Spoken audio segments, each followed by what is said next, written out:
wants to smoke? Who wants to smoke? Who wants to smoke? Who wants to smoke? You. Temperatures going up, the heat is rising, scholars are showing up, audience vibing. We on a mission, competition is the only desire. Whose information will be facing the unmerciful fire? So what's up, stand up, can you walk through hell? So tough, too tough for the weak soft shell. Set the fire, fan the flame, smoke is rising in blooms, while the inexperienced debater starts to choke on the fumes. Bring your science, bring your wisdom, even bring us your religion. If you cannot stand the heat, then please don't come in the Paul's kitchen. It's a session, learn a lesson, fight and overcome your fear. Who will beat the best debates? By the time all the smoke clears, who wants to smoke? Who wants to smoke?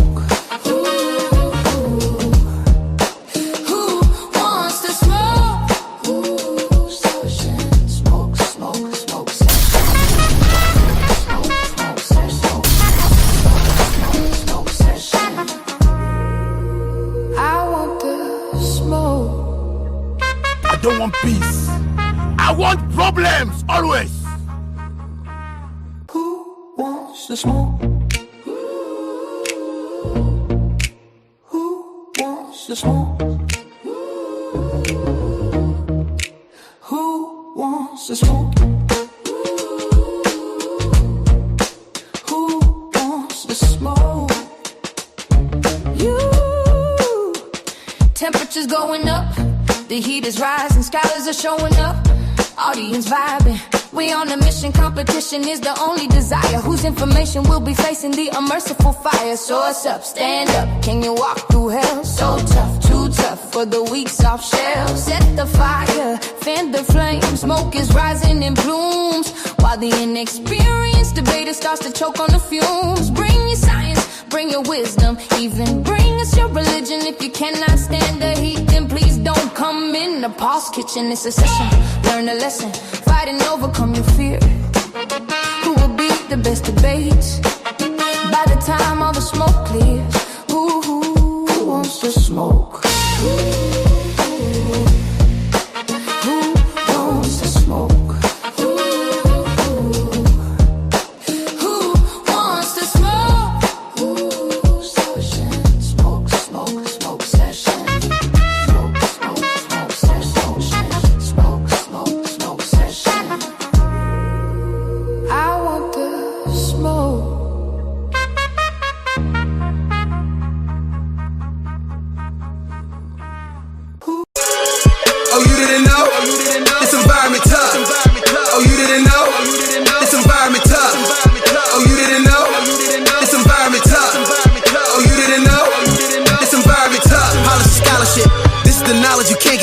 If you read from the Bible, obey the commandment and know who your mother and father is.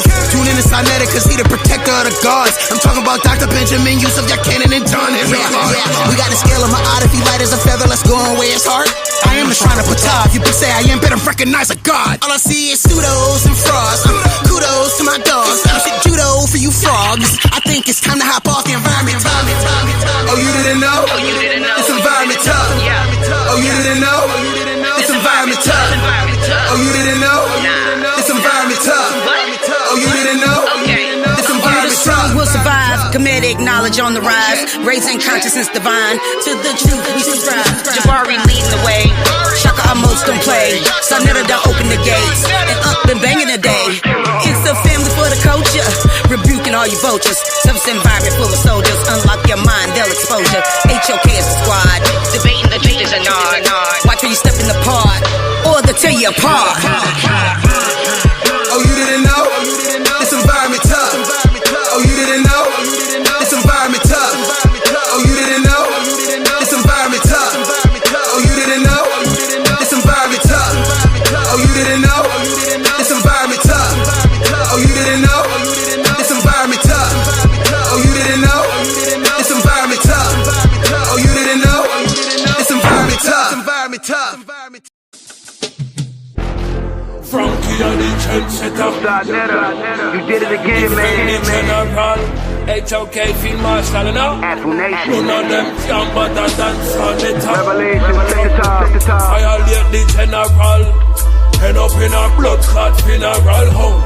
Anchor the AK, Jabari got the chrome. Hector West the Har, we sending them home. Regina the alley with a Cuban and a galley. Send you back on Nile Valley with a shot in your toe intellectually.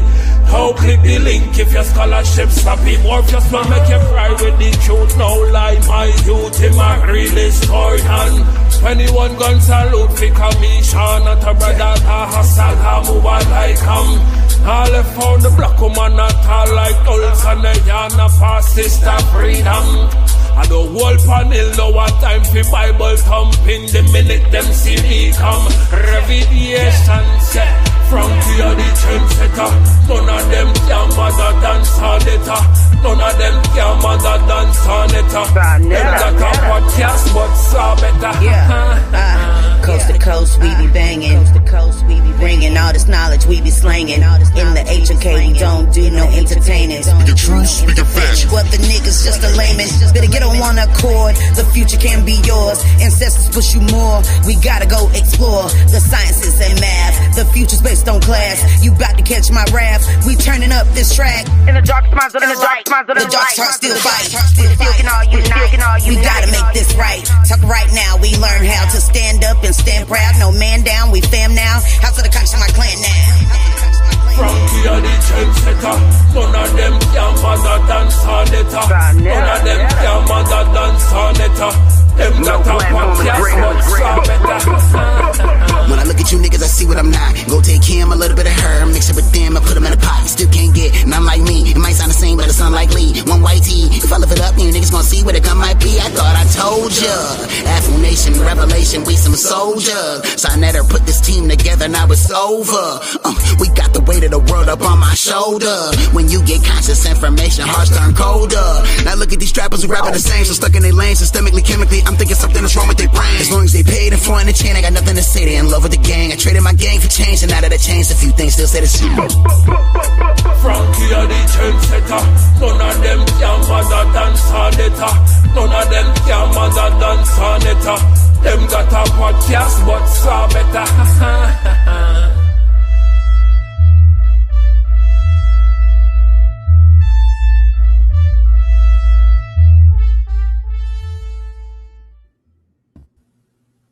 Peace, assalamu alaikum, hotep, namaste, jambo, ashe, shalom, shalom.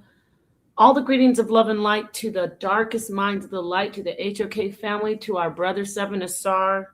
Please hit the like button. Peace, sa.neter. Can you hear me okay? Yes, I hear you great. I hear you very well. All right, everyone, we have a show going on over on the bigger channel in the platform and the network. They're battling tooth and nail against Freemasonry. Dun, dun, dun! But we over here, and we're going to do some deep diving in a smoke session with our brother, sa.neter, one of the HOK family members himself. He's going to bring out the Abrahamic religions. And he has a question. Do they spread war and oppression and false conversion more than any other belief systems, any other organizations, any other entities in the world? So hit the like button. You know the drill. We're going to be over here in the HOK Coliseum. I'm going to end this show on sa.neter Studios. And sa.neter is going to be ending the House of Consciousness show soon. And we're going to see if any Hebrews come up in here for some smoke. I highly doubt it. I know Apostle will. He's always about the smoke. Peace. Come on in, Ausar. I'm just kind of like trying to get the people to come in. But how you doing? I'm enjoying your setup. You're doing a great job. Thank you. Continue to set it up and let me know when you're ready for me to set it up and set it off. Yes, ma'am. Do your Jada Pinkett. Oh, yes. I got my Jada Pinkett, my Vivica Fox. Shout out to Queen Latifah. I forgot the sister, the younger sister that was on there. I forgot her name with that had the baby on the show? It's Ella, something with an E, but her name is always forgotten. Set It Off. That is a classic. So I think the show has ended. sa.neter came in here. Let me see if they're still over there trying to convince people that Yara sounded hilarious. God, I was getting secondary embarrassment for him. God, he's embarrassing. It was. Like, it was a great show. It was great. It's good, yeah. So let's see if they come in and face you, because you're about to come in and talk about the Abrahamic faiths. What you're setting some stuff up. So if you need a minute, I can just say hello some more to the audience. I'll set it up. Awesome. Okay, let me see here. I want to say peace. Okay, come on. To the Abrahamic family.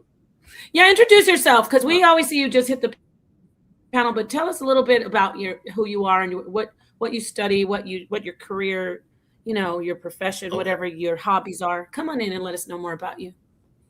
Okay. Introduce you to the world of Ausar, yes, right? Yes, sir. I'm just an average Black man who's grew up in this oppression in America, who got the knowledge of himself in the early 90s. It was when Minister Farrakhan and Khalid Muhammad were spearheading the movement of bringing information to the community, researching what had been done in the 30s and 60s, in the 90s. And I became a big part of that. I had attended some mosques, and then I got introduced to the 5% Nation and got my hands on the 120. And from then on, I started researching and studying different religions. Of course, like most, I was born and raised in Christianity, but my parents weren't devout people who went to church. They were believers, but not practicers. But I still knew the religion. But as I studied more onto different religions, the differences, and then I started researching the impact that these religions had on our communities, the historical content. I got more into history than I did into religion, and the historical, the impact of history on me and my view on everything is what centered me and what has brought me here today, to this channel, to meet you beautiful and lovely educated people, and to present and to correct. I now have put upon myself to make sure to correct misinformation when I have the correct information for our community, because far too long we are disunited and misinformed. And that's pretty much what I'm about when it comes to this. That's great. Thank you so much for that background. We appreciate it.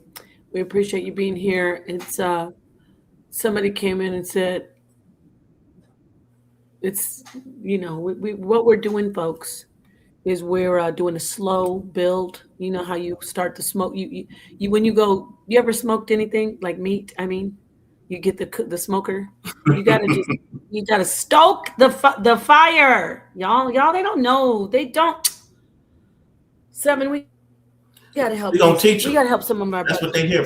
Okay, so we're stoking. We right now we're just putting what are we using here? We got some mesquite, maybe some hickory. We're putting the wood into the smoker, aka kindler, where Apostle said, you can kindle.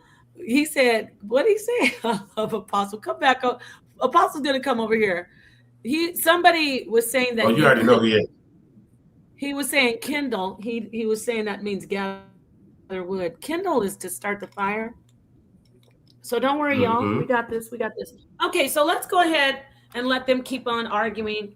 Most of those people, especially Yara, who are up there arguing about Freemasons, are jealous because they can't get it. They can't become one. Yes, I said it, and I mean it. There's no lodge for them. And then when the brother said, I was a Hebrew Israelite, Yara got a little twinkle in his eye like, maybe there's hope for me to become one. But the brother probably had to stop being a Hebrew Israelite to be a Mason, because you can't be in a hate group openly in a hate group, because we know there's KKK members, YouTube, but you can't openly be in a hate group. And I'm not saying all Hebrew Israelites. Obviously, I'm a Hebrew Israelite woman in my what I subscribe to, but I'm unconventional. What I'm trying to say is, Yara could never be a Mason because he's hateful. You know, I got to always put my little Yara. It's like when you say don't do drugs. I got to do my PSA against Yara. Avoid him. Don't be Yara. That's what I mean. Don't avoid him, but don't be Well, he like didn't created an adversary. He didn't create an adversary in you. He's been my adversary. That's not good. It's like we're like Satan and Jesus. Okay, we still are the same team, but nobody really knows it. But we're going against each other. Okay, and Yara obviously is Satan, because only Satan would cause everybody to feel so miserable when he's around. Goddamn, I'm cooking already. Okay, Seven's like, damn, I thought this is a smoke session. I don't want peace. I want problems always. Yes, I don't want peace with Yara. Always. Or any of these. Let me We say. here for the smoke. Yes, we do. We want. Do you? Okay, Seven. Do you? Is there peace with the Abrahamic faith? With the Abrahamic religions? Go ahead and let's get into your presentation, my friend. Yeah. Okay. Well, this is really not about the wisdom that's in the book, right? This not even just the book in these religions. These religions primarily were created to create unity, a culture of peace, a culture of just prosperous and great life for human beings. But what this presentation is about is how, even though those concepts were created with a positive intent, history has taught us the leadership of these religions have not only inserted things in these religions to justify their oppression, their wars and their conflicts, their oppression of women, their justification of slavery and pedophilia. Damn. Right. We understand that those bombs. You're okay, right? I'm gonna be doing my bombs. Yeah. Oh, this is the smoke session, and bombs will be dropped. Mm-hmm. So what we have to understand is that history teaches us that when you look at these religions and the leadership, they come to conclusions of wars and conflicts. They come to conclusions of oppression and greed, right? And really greed centers the slavery, the oppression of women, the pedophilia, because it's all selfishness coming from men. Let's be clear. These are men who are creating these atrocities upon mankind. And can you share my screen on my first thing I'm going to share? Yeah. And the reason why I'm showing is this because hold on. Let's see if I can get to it to scroll it down so you guys can see what I'm seeing.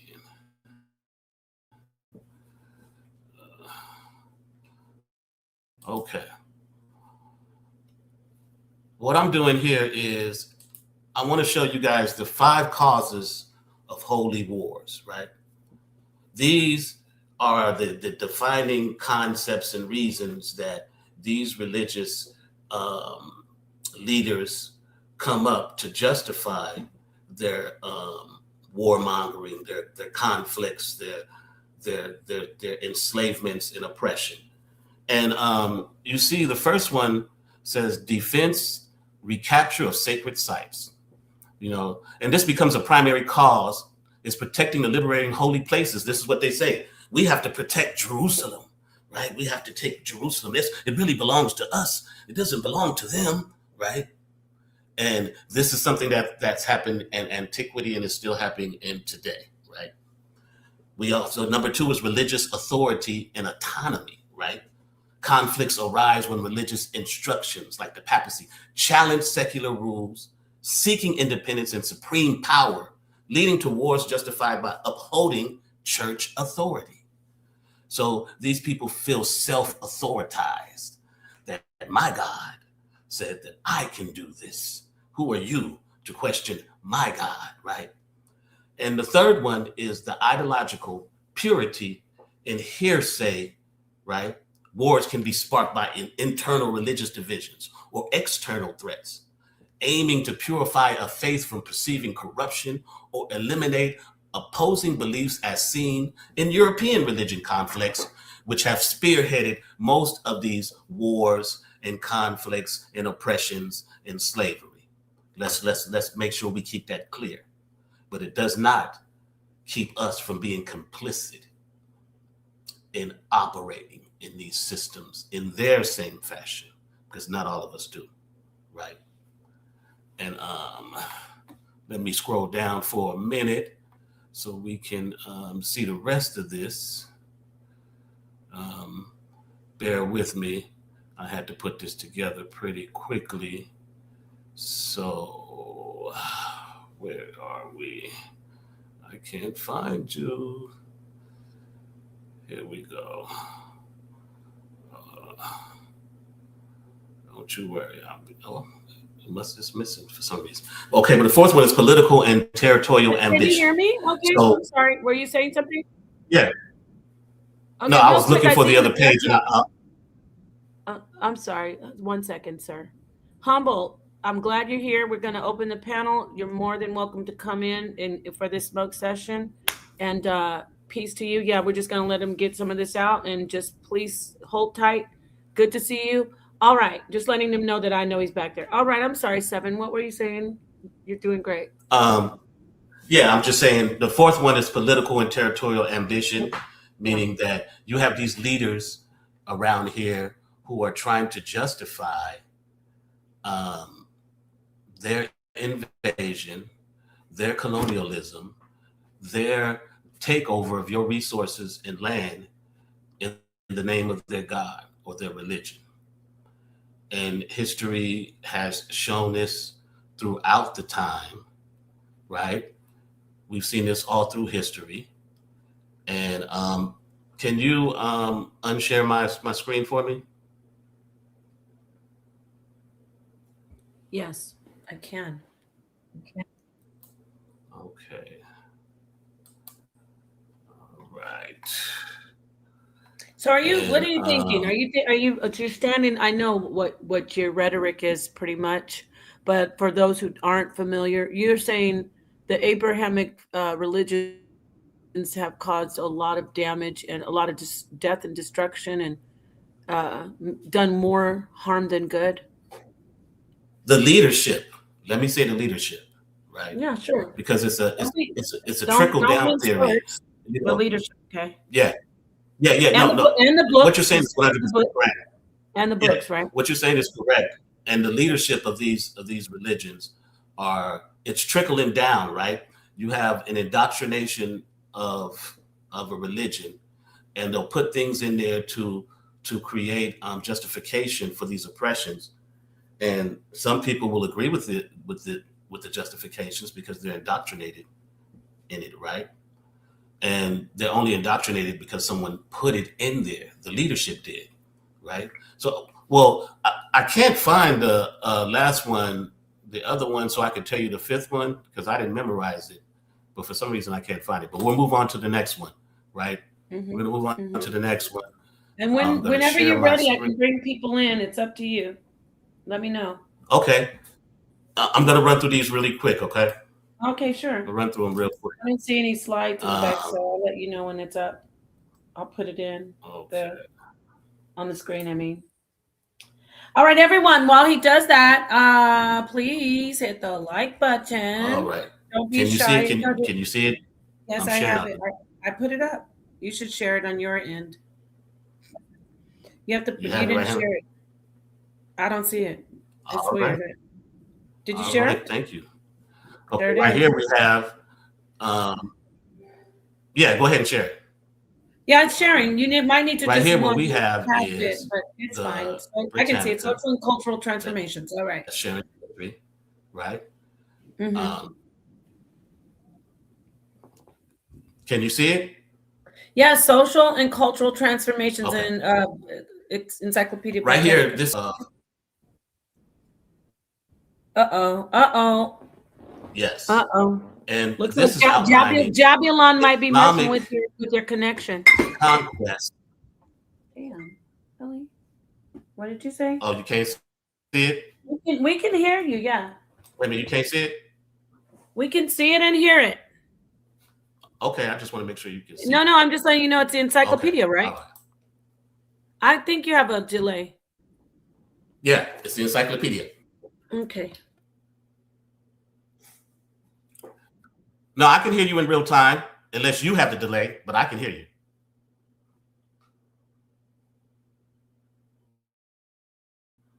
Okay. Well, right here, this is what this is showing is the Arabs' conquest and how they were going around and forcefully converting people into Islam, right? They're using their religion. The Arab conquests are often viewed as a discrete period. The end of the conquest appears to be a convenient dividing line because it coincides with a conventional watershed, the overthrow of the Umayyad Caliphate by the Abbasids to illustrate their role in a broader social and cultural change. However, the military conquest should be included in a period twice as long during with the conquest as the hearts and minds of the majority of the subject population also occurred between 634 and 870. Islam was transformed from badge of a small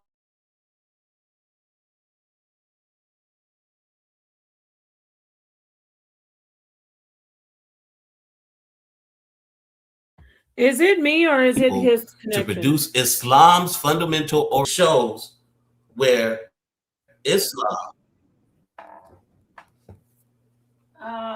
Can y'all hear? Put a 1 in the chat. You can't hear me? Yeah, wait, hold on. Let me ask the audience. Put a 1 in the chat if you are hearing me on a delay or Ausar. Please, I think it is you because you're kind of breaking up. You never know.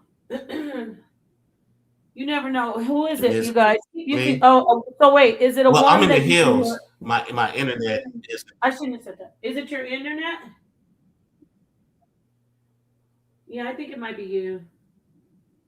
It's probably I'm in the hills of California, Riverside, so it might be messing with me right now. Okay. Well, I might have to go to my phone. Now, sounds good now. So I won't be able to send the information. Can you hear me? You sound good now. You can keep going. We can hear you. It's just kind of breaking up for a minute. Do I? I can hear you.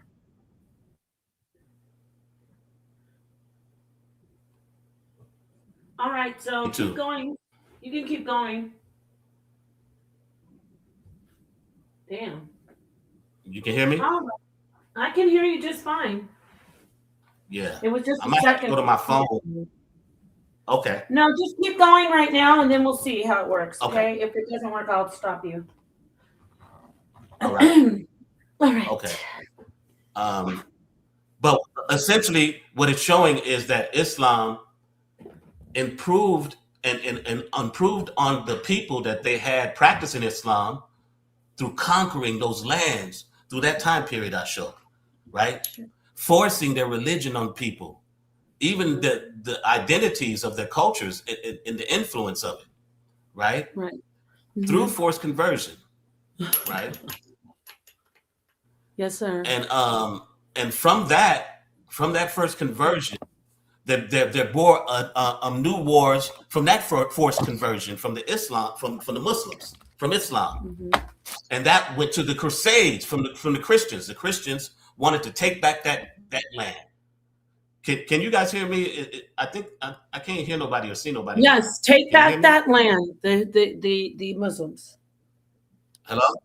Yeah, we can hear you. We hear you. We can hear what you hear, or maybe we can't hear what you hear.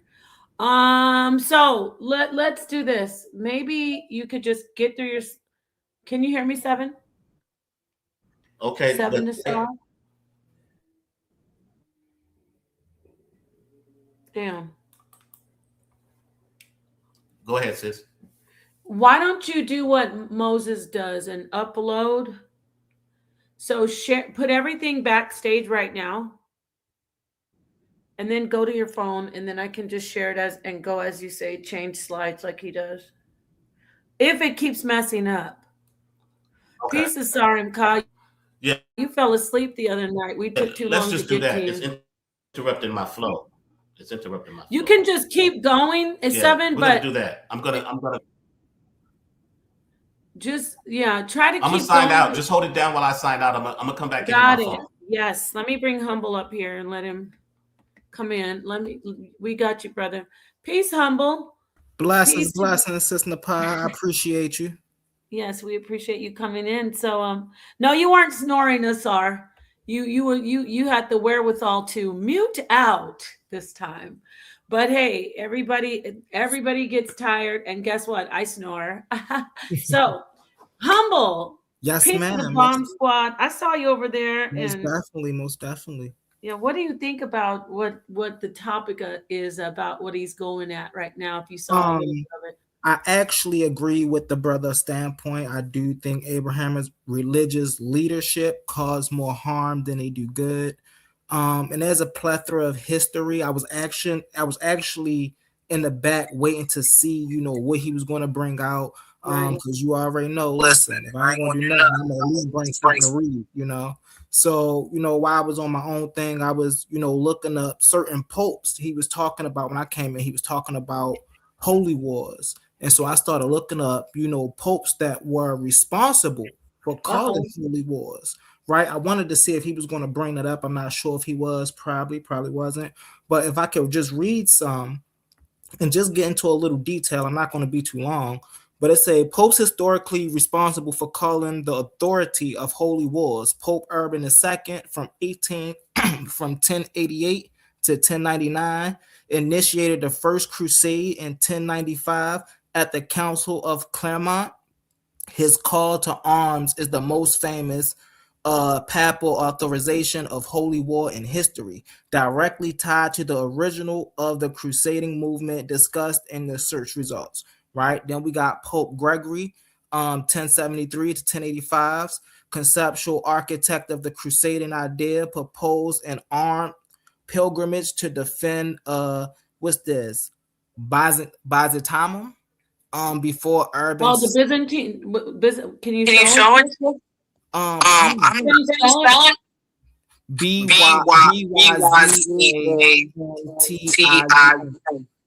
Byzantine. Byzantine. So these are just, I was just going over. I think I got an echo. Okay. Yeah. Sorry, you got a little echo. Okay. It's listen, it's 7 popes over here, but these are just some of the people that are responsible for themselves calling upon holy war just to, spread the name of their God or, take action and change the belief of these people, so that's where I came in on it. Then he was talking about the Islamic or the Arab Crusades and how they pretty much was doing the same thing. I pulled up something on that too, just a little bit on that, but they most definitely did use religious reasoning to oppress people as well. If you didn't believe in my God, either you would die. We'll lock your family away. They burnt people's families alive. They did so many horrible things to people who wouldn't convert. Right. And I do want to note that this is around the time, because we throw around that word pagan so much. This is around the time that the word pagan was being switched to mean rural person, to mean a person who didn't believe in the God of the Bible. Right. So in the beginning, a pagan was just a person who lived in the hilly areas, in the urban areas. But after the Crusades and things of that nature, the Crusades started looking at people as pagan who wasn't trying to worship their religion, in some sort. So that's a little bit, that's what I caught. That was my take from it. I just didn't know if the brother was going to go in detail as I went into detail, but Yeah, you know, he is. but that's No, what that I was took some from good stuff part. right there. Let me let you know you're on it. So you're on his team right. You're gonna be helping him bring the smoke. So yeah, he's back. Thank you for that, Humble. You always have you and Rakufu are always ready to bring the sources. So I appreciate that. If you don't mind, don't go anywhere. If you still have a little time to wait for him to finish up with his presentation, if you could just drop down in the back, you don't have to leave. Just be in backstage. I'll put you there if you want. And yeah, I'm gonna bring you back up when he's ready. So thank you, Humble. Looks like he was sharing a lot of good stuff right there, Seven, about the papal bull and the did he bring up the papal bull? I don't even remember. No, He was getting ready to basically on the line of it. So what do you think about that? Was that he was right on point. He said a lot of the stuff I was about to that I have in my presentation. He pretty much said what I was going to say about just that one thing about the justification of war, using religion to justify their wars, right? holy wars? Yep, and their holy wars. And I went through the five. I went through the five justifications that they used through holy wars, and then he named the popes that actually did. Yes. And the point of what I'm saying is that, and I want to point out this, and the Hebrews are going to love this. From my research, I seen it was mainly Christians and Muslims that were doing forced conversion. I haven't found any history where the Hebrews were forced converting anybody. If there's any history that anybody can educate me on, it would be welcomed. But from the research I found, I couldn't find any. There were conflicts, but there weren't really a forced conversion on people with Hebrew. And that's one thing I would give to the Hebrews. That you Now guys you're saying Hebrew, modern Hebrew, or back in No. the Bible days? In antiquity, I couldn't find any. Modern wise, I haven't seen any evidence of any modern conversion of Judaism. Hebrews, no, not forced, not like the Inquisition or anything like Yeah, that. nothing like that. So Okay, so is there? You want to get through? yeah, information so we can- the next thing I want to talk about is let's talk about slavery, because we also know that the Abrahamic religions spearheaded the mass incarceration of human beings, and they did this for hundreds of years. And this was Christians and this was Muslims, right? Yes. I mean, when you look at the papal, right, and you look at the Pope Nicholas the Fifth issued the papal bulls in 1493 that extended similar rights to the Spanish monarchs regarding the New World, contributing to the systems of forced labor and enslavement of indigenous populations there. The papal states in various Catholic clergy and religious orders, including convents themselves, owned slaves for centuries, using captured Muslims as galley slaves or for domestic work. The Holy Office under Pope Pius the Sixth in 1866 stated the subject to certain conditions. It was not contrary to the natural and divine law for a slave to be sold, bought, exchanged, or donated. This was a statement on a theological basis of just title, servitude, which was distinct from unjust chattel slavery based purely on race. So this was a religious justification to enslave people. And these popes, these people in leadership, administrated they put these laws and these racist concepts into the religion so they can justify their enslavement of people, right? And we know that that Muslims, when they conquered, they enslaved, right? We know they spearheaded the transatlantic slave trade. So there's no debate or anyone can't argue against those historical facts, right? So we look at these Abrahamic religions and we see that they force people to believe in their God.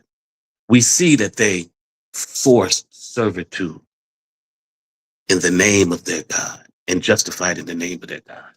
Let's talk about one of their main weapons. The main weapon, one of the biggest weapons that these Abrahamic faiths used to operate these horrific systems. And this was the printing press, right? Now, there's a lot of misunderstandings with the printing press because people think it was just the printing press that it wasn't really the printing press. It was Johannes Gutenberg's invention of mass production with the printing press. So he was able to produce books at a higher rate than anybody else who had the original printing press, which was created in China, right? The Chinese created a printing press, but he created a printing press that can produce books at a mass amount, right? So they were able to spread that propaganda, right? When they would go into lands to colonize these lands, they would have a rifle in one hand and a Bible in the other, or a Quran in the other, right?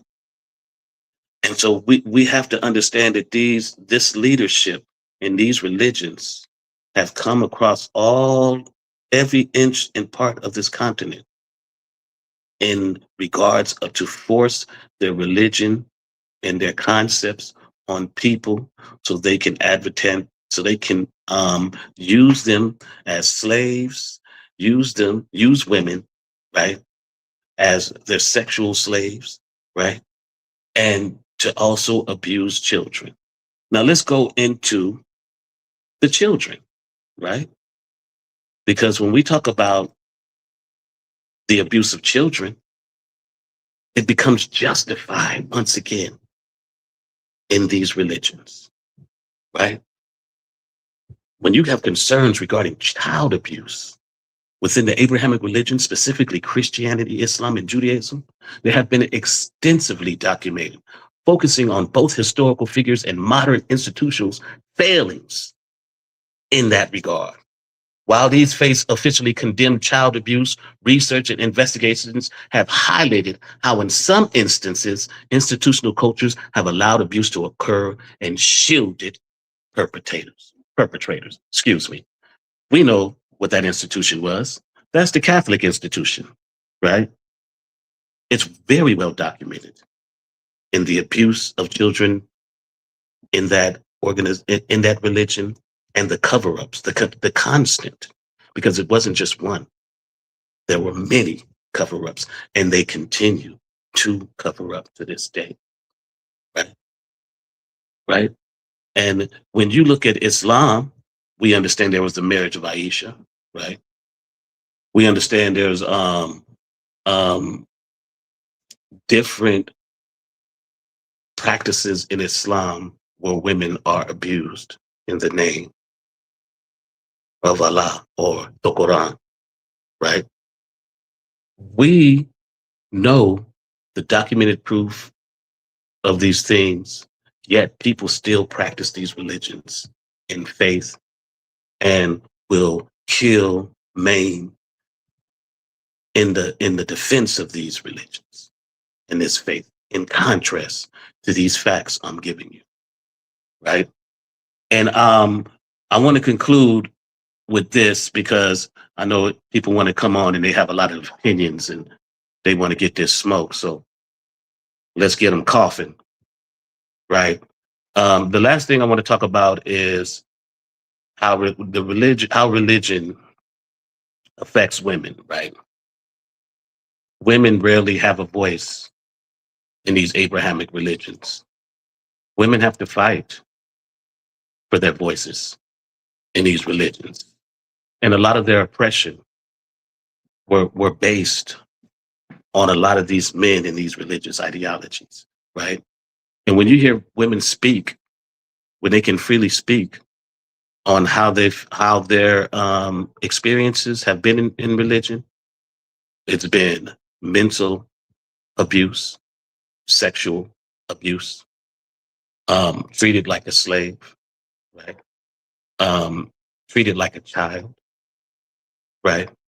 And all of these justifications for the oppression of women, once again, were written in the books by men. So I'm going to conclude there. And Nepal, you can allow people to get on the panel and they can come with their questions, inquiries, and we can get that smoke train rolling.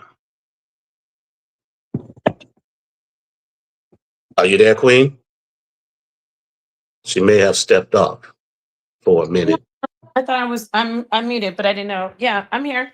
Did you share something? No. I don't see anything. Yeah, well, because I'm on my phone, so I wasn't able to share. So I just went ahead and just. Okay. So what would you? I said we can put the people let's bring on. them on up, and of course we get the smoke train going. Your arch nemesis, the one and only Apostle Zaquan. Peace, Apostle. Shalom. Peace. Shalom. Before, Apostle, I just want to say, my brother, that you did an excellent job yesterday with Moses. Yesterday. Oh yeah, thanks, man. You did an excellent job today. I appreciate. Yeah, I mean, from what I just heard about the auto da fe and you know what happened in the 1490s, started in the 1450s, but yeah, the paper bulls and the dumb diverses. Is he correct that Abrahamic faith is behind a lot of death and destruction? Yeah, well, see, I don't. The leaders. Yeah, I don't. That's the world that says the Abrahamic faith. Abraham had nothing to do with Christianity, Islam, or Judaism. Why they call it, I think I understand it because they came from his seed. The people that they say associated with Islam is Abraham's first child. I'm not sure if that's really true any more than folklore. Jacob name was changed from Jacob to Israel. His sons became the 12 tribes, but we don't look at it as a religion as much as a way of life. Christianity is something that started out, if I'm going to use the terminology, Judaism, because the first Christians were Jews.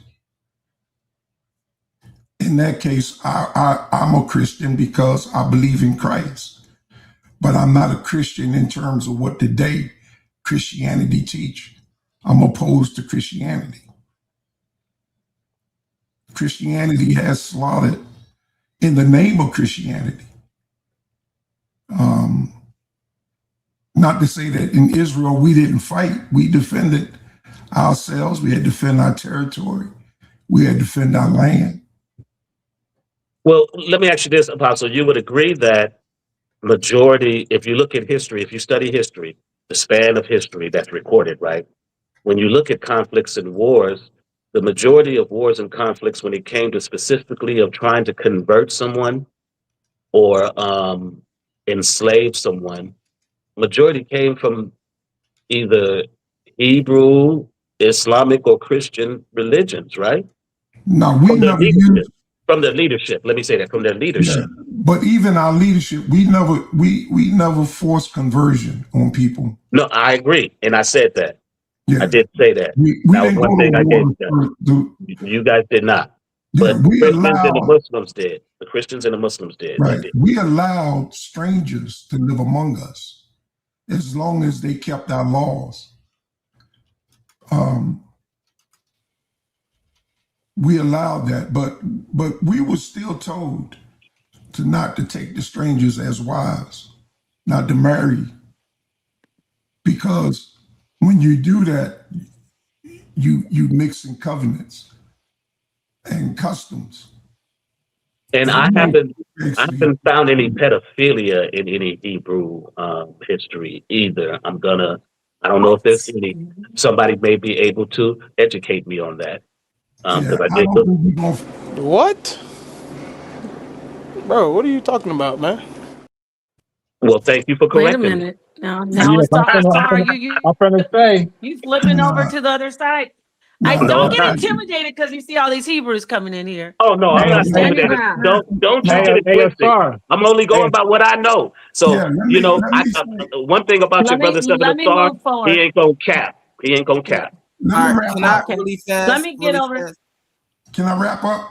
Yeah, go ahead. Yeah. Go Yeah. ahead. Um, you know, regardless of these great consequences, and most of that happened between us.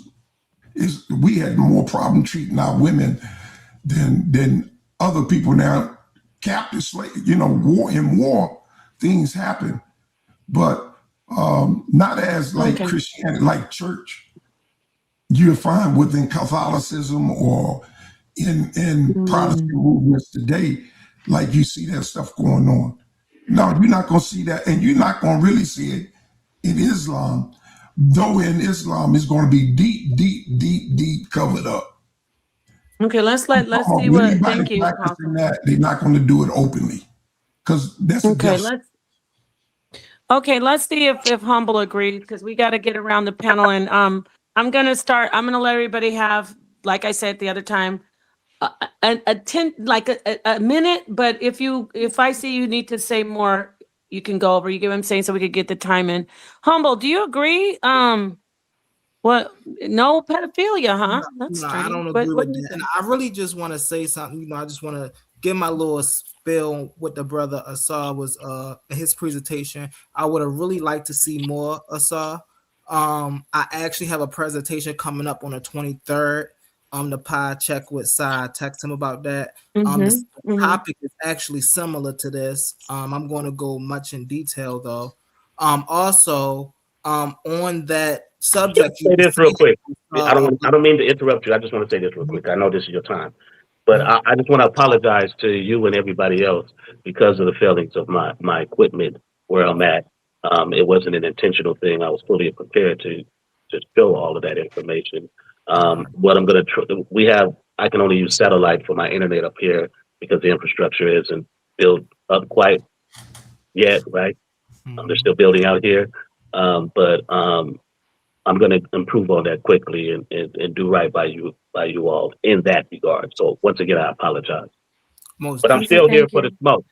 And I just want to I want to make one last thing and I'm gonna get out of here, brother. Yeah. Check your back chat.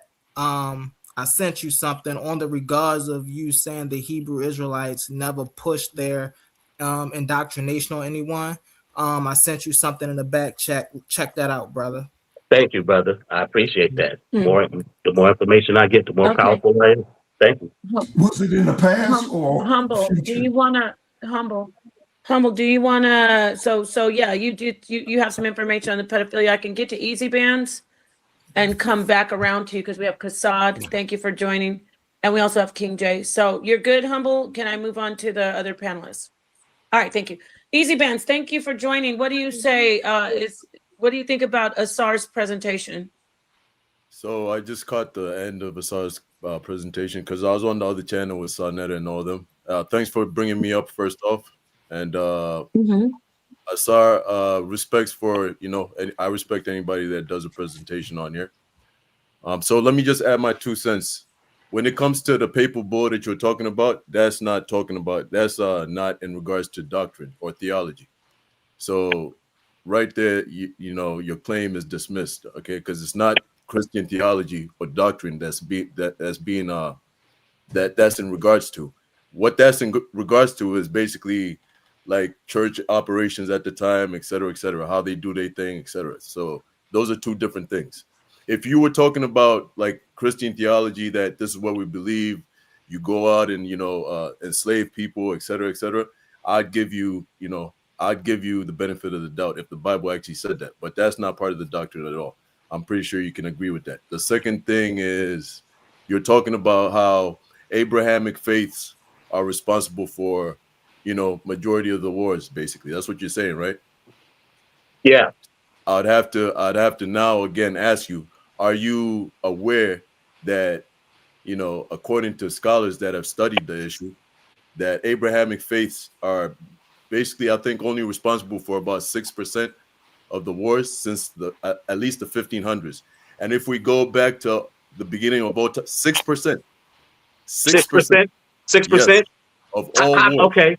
Hold on, Well, hold let's on. do this. I'm gonna let you finish. Go ahead. All right, so Abrahamic faiths are responsible for about 6% of wars since like the 1500s. And if we're doing all throughout all history, religious wars would count for about 10%, somewhere there. So if you wanted to rebut that, go ahead. Yeah. I first want to talk about the first thing you said about how what I read in the papyrus wasn't in your theology, but I'm not arguing about scripture. See, what you killed your own self when you said it was the leadership that put that in there, right? That's my argument. It's the leadership that puts stuff in. It's the leadership that commands certain actions in religion, right? It's not in scripture, but people acquiesce to it. They use that as an excuse because the Pope said it was okay. It's the leadership, brother, not the scripture. So the scripture will never win in this argument. It's the leadership. You always understand that. But don't get it twisted, because there is scripture that is used to justify slavery, oppression of women, pedophilia, right? So don't act like scripture is innocent. Just in the case, what I'm talking about as far as leadership using a religion that is for positive and peace to justify war, conflict, slavery, oppression. So I'll just say you proved my point. Hold on, because you said a lot. I got to go to your other point where you said it was only 10% and 6% of wars on the planet. My argument isn't that they had the most wars. I said the Abrahamic, out of all the religions, the Abrahamic religion has the most wars than any other one. They created the most wars through trying to force people to convert, right? Through trying to get people's land, trying to justify taking them as human beings. They did that, right? The Buddhists didn't do it. Hindus didn't do it, right? People from Taoism, because I studied the history and I couldn't find it. Unless you can show me where Hindus went and colonized and forced Hinduism on people from other countries, more than Abrahamic faiths have. Have you read Hindu history and how they had these heavenly wars where, like, for instance, Mohenjo-daro, or there's places where you find like dead corpses, just in the city. Is that Hindu history? Does that Hindu history? Does their wars? Because there have been. Wait, hold on, brother. Let's deal with the timelines, because you're talking about a Hindu history of wars. But when you deal with the Hindu history of wars, you can't show me a timeline that matches the timeline of the holy wars, of the Crusades, of Christians and Muslims even today. Why is that? Warring over religions. Why is that? Well, show me. Give me the timeline now. Because let me bring Easy Bands. He's going to answer your question. Let me go ahead. All right. So first go ahead, Easy off, Bands. I'm gonna let you park your car. I just wanted to get Kassad and everybody. Go ahead. All right. So first off, I clarified the question before I addressed it. I said, are you claiming that Abrahamic faiths are responsible for most wars throughout history? You didn't clarify and make a distinction between religious wars, etc. Because even with my information, I added religious wars in some of my in some of the percentages I gave you. You didn't make a distinction. You just made it sound as if. Can you still haven't shown me any other religion? Wait a minute, brother. You may say I didn't make a distinction, but you still haven't shown me any other religion that has more wars than the Abrahamic faith. You claim Hinduism, but give me a timeline. Hold on. I didn't claim that. Yeah, they do specifically. We don't know, because. So you don't know. Hold on. The only reliable information that we do have goes back to about the 1500s. So you don't know. You don't know. Brother, hold on. That's my point to you, bro. You can't make an absolute claim when you don't know what happened in the I past? can only go by what we know, brother. I can't be guessing. I can't. Well, hold on. Wait a minute. You spoken and you made your point. Wait a minute. You're making an absolute claim. That's my point to you, Yeah, brother. and my absolute claim you can't refute. You can't show I me. just did. No, you didn't. You're telling me that you don't know. You're telling me that you don't know. That's what do you're you telling mean? me. I'm telling you can't make an. So hold on. You're telling me right now that you can make an absolute claim, even without information from the past. What I'm telling you right now is that the history that we have, like I said from the beginning, if you look at history, What history? The history of the world that's been recorded, that scholars look at. Yeah. Right? When you look at that history, brother, well, hold on. When you look at that history, you can't find any other religions that's had more wars than Abrahamic religions. You can't do it. Yes. Well, this is what I'm You telling say you. in Hinduism, but then you said you don't know. Hold on. The only reason is because you're looking at recorded history from the 1500s, brother. What? All right? No, it's not just the 1500s, brother. It's So not just the 1500s. Holy War started 312 CE. So where are you getting your stats from? Right? 312 CE. That's common history. Brother, so how many people died in 300 CE? What does that have to do with the wars, the number of people? Why are you giving me red herring arguments that has nothing to do with what I'm talking about? My main point is that majority of the wars in history that's been recorded has been from Abrahamic faiths. You can't refute that. You haven't brought any information to do so. That's crazy. I wonder why y'all didn't hear me. I wasn't on the chat. I wasn't on the panel. I was backstage. Let's get Kassad in here because every time I put Kassad up on the thank you, Easy Bands. Thank you, Seven. What do you say, Kassad? Come on, add in, and then I have a lot of not a lot of, but the other brothers gonna come in. Thank you for joining. What do you think? What do you think about what you're hearing? First, I got a question, so I'll make sure I understand exactly his point because I did come in when he was talking about them using their God to subject people and conquer lands and stuff like that. So I came in when he was talking about that. So is your argument more towards like Christianity and Islam doing this to when it comes to conversion? Yes. Conversion. So your argument is more on conversion, not necessarily. No. My argument is Abrahamic faiths, all of them, right? All of them. Right? Majority of them have participated in the most wars when it comes to religions. When you look at the religions on the planet, all of the religions, most of the wars and the conflicts were created by Hebrews, Christians, or Muslims, right? Out of all the other religions, Hinduism, Buddhism, Taoism, right? Those are the Asians, right?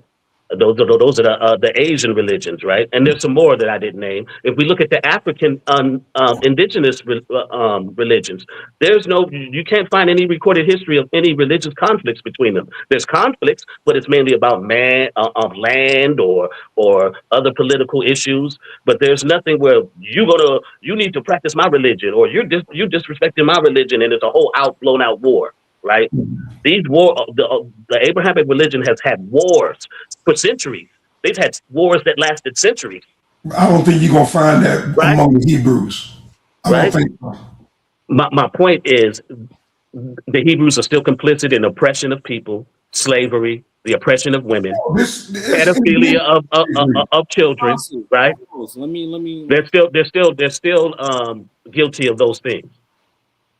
So that's my claim. Okay. So Kassad, do you want to finish up before I move on to King J and then we get to I just Ausar? got started. I ain't even hit him with the smoke. Come on, all right. Come on in. I just, I didn't hear it. Well, what do you have? Because I want to go. What do you have to really that smoke that you really want to bring to him overall? Yeah. So I got two different things that I want to smoke with him about. So. For one is the thing that Apostle mentioned is actually what Abraham actually believed. So according to the text, Abraham believed in the God of the Israelites. That's according to the text. The Israelites have the text right here. This is Deuteronomy chapter 20, right, in verse 10. It says this: when thou comest nigh to a city to fight against it, then proclaim peace unto it. So before we go, the Israelites are to go and destroy. This is not talking about the Canaanites. This is excluding the Canaanites. not them. This is excluding the Canaanites. This is talking about their neighbors and other people, right? Right. Before the Israelites come to conquer the other people's territory, they have to offer them peace, right? Let's keep reading. Verse 11.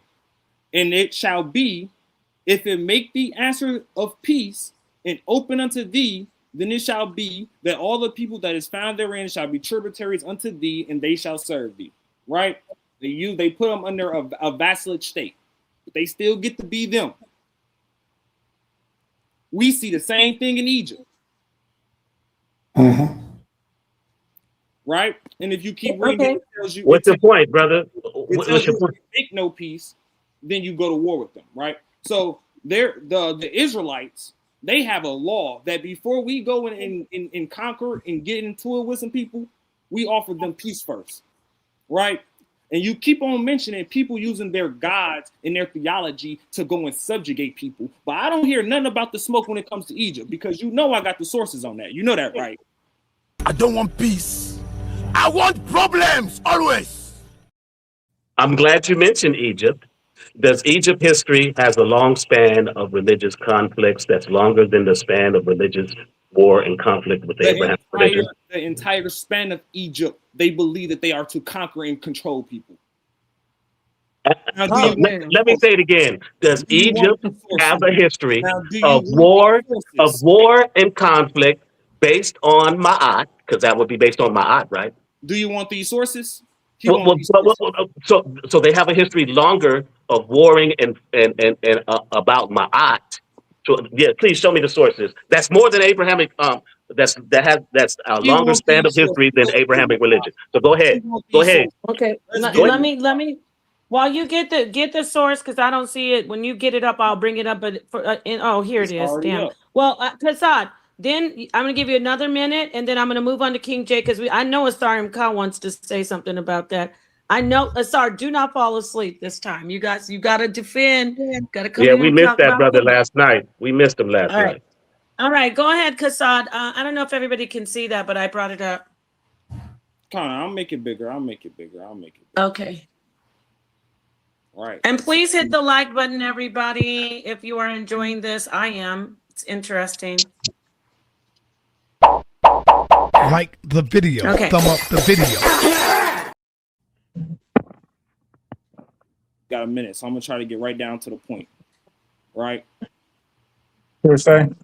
Let's get right here. Can y'all see the screen? Yes. I can see it. I can't read it. Okay, I'll make it a little bigger. You can see? Yeah. Yeah, we did. It's good. Okay, bet. It says, throughout the ancient Near East, there was a shared concept that divine authority was mandated through the figure of the king. Egypt was somewhat anomalous in that, from the early dynastic period, 3100 to 2686 BCE, Egypt kings assumed an even greater authority, being regarded not only as the agent of the gods, but as a figure who fulfilled a divine office and attained a quasi-divine status. The divine aspect of the pharaoh's office remained closely linked to his marital role. sa.neter I, right, claimed that I was nursed to be a conqueror. His attuned son and his protector gave me power what he conquered. This isn't actually sourced from an Egyptian text. We have the sources down here if you want.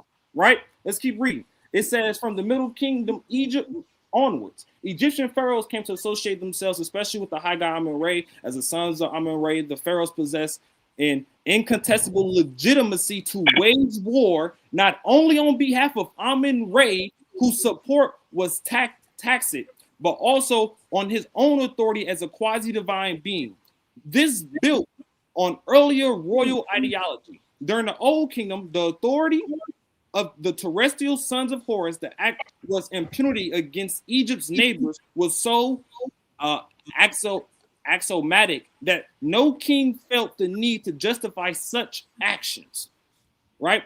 It says right here, Bernadette Manu interprets the Old Kingdom text as presenting war as self-legitimizing, a way for the king to fulfill his obligations with regard to his subject and a validation of his functions regarding his status as a God king. He's literally telling you just because he believes that he has this role because of his theology, his ideology, they can feel like they can go and conquer and subjugate other people, right? Let's actually get into some examples, right? For example, wait a minute, hold on. Let's pause. That's not what you. That's Yeah, That's not what hold that on. said. That's not We what need that's to pause. saying. You're going to let me finish reading. Let me what finish you reading. need to show me. Wait a minute, hold on, brother. Let me Because finish reading. You're reading a PDF, and it's hearsay at this point. No, yeah. that's not Yeah. what I need history. See, what you're reading is a text, but you can't show me in history where they went to these regions and forced Ma'at on those people, and they even recorded that Ma'at was forced on them. Give me the time frames of the wars. Give me the time frame of the wars. I need to know the conflicts. Can I finish reading? Because Show me the conflict. not address my point. My whole point when I first just started talking, these people from the start of Egypt's dynasty, their beginning, they believe that they can go and conquer people based off their gods, their theology, the same way you try to blame Abrahamic. That's not people. what that is saying. You didn't even let me finish reading. Your interpretation. Walking on the script. Let me respond to him. Let me respond to him. Yes, and then I'm gonna move on. Go ahead. Okay, Kassad, thank you. Hold on. Okay, Ausar, respond, and then I gotta get to King J, and then Ausar, Imka. Go ahead. Yeah, Kassad, you coming in here with this flammery, brother. I'm not. We're not talking about reading from a text of what the king is saying, what the authority that he holds, right? I'm talking about you need to show me in history the conflicts, brother, and then that's your interpretation of that script. I'm pretty sure there's other people who read that script and has a totally different interpretation. But aside from that interpretation, you're finished talking. We're gonna move on to somebody else. But I'm gonna land my plane right here. You haven't showed me any historical conflicts, Kassad. You haven't shown me none where they forced themselves. Right? I can show you the crusade. I showed you the crusade. I showed you the Islamic. Am I lying? It do matter.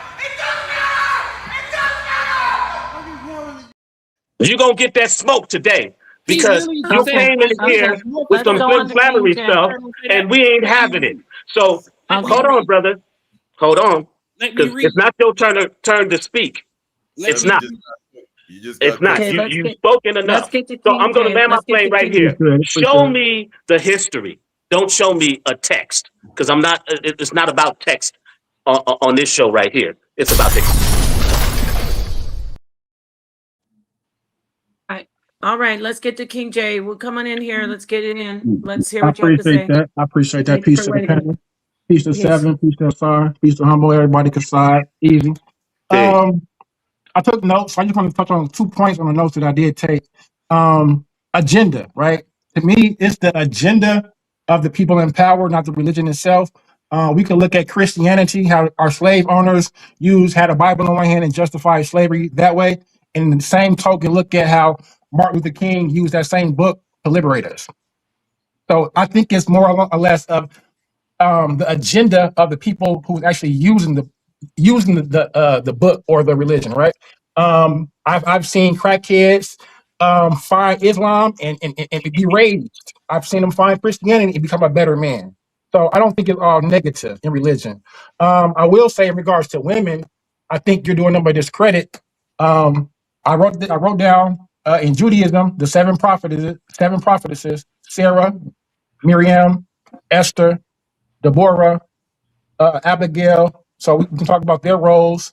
In Islam, I brought up Asia, the wife of Muhammad, who after he did pass, wrote actual hadiths herself.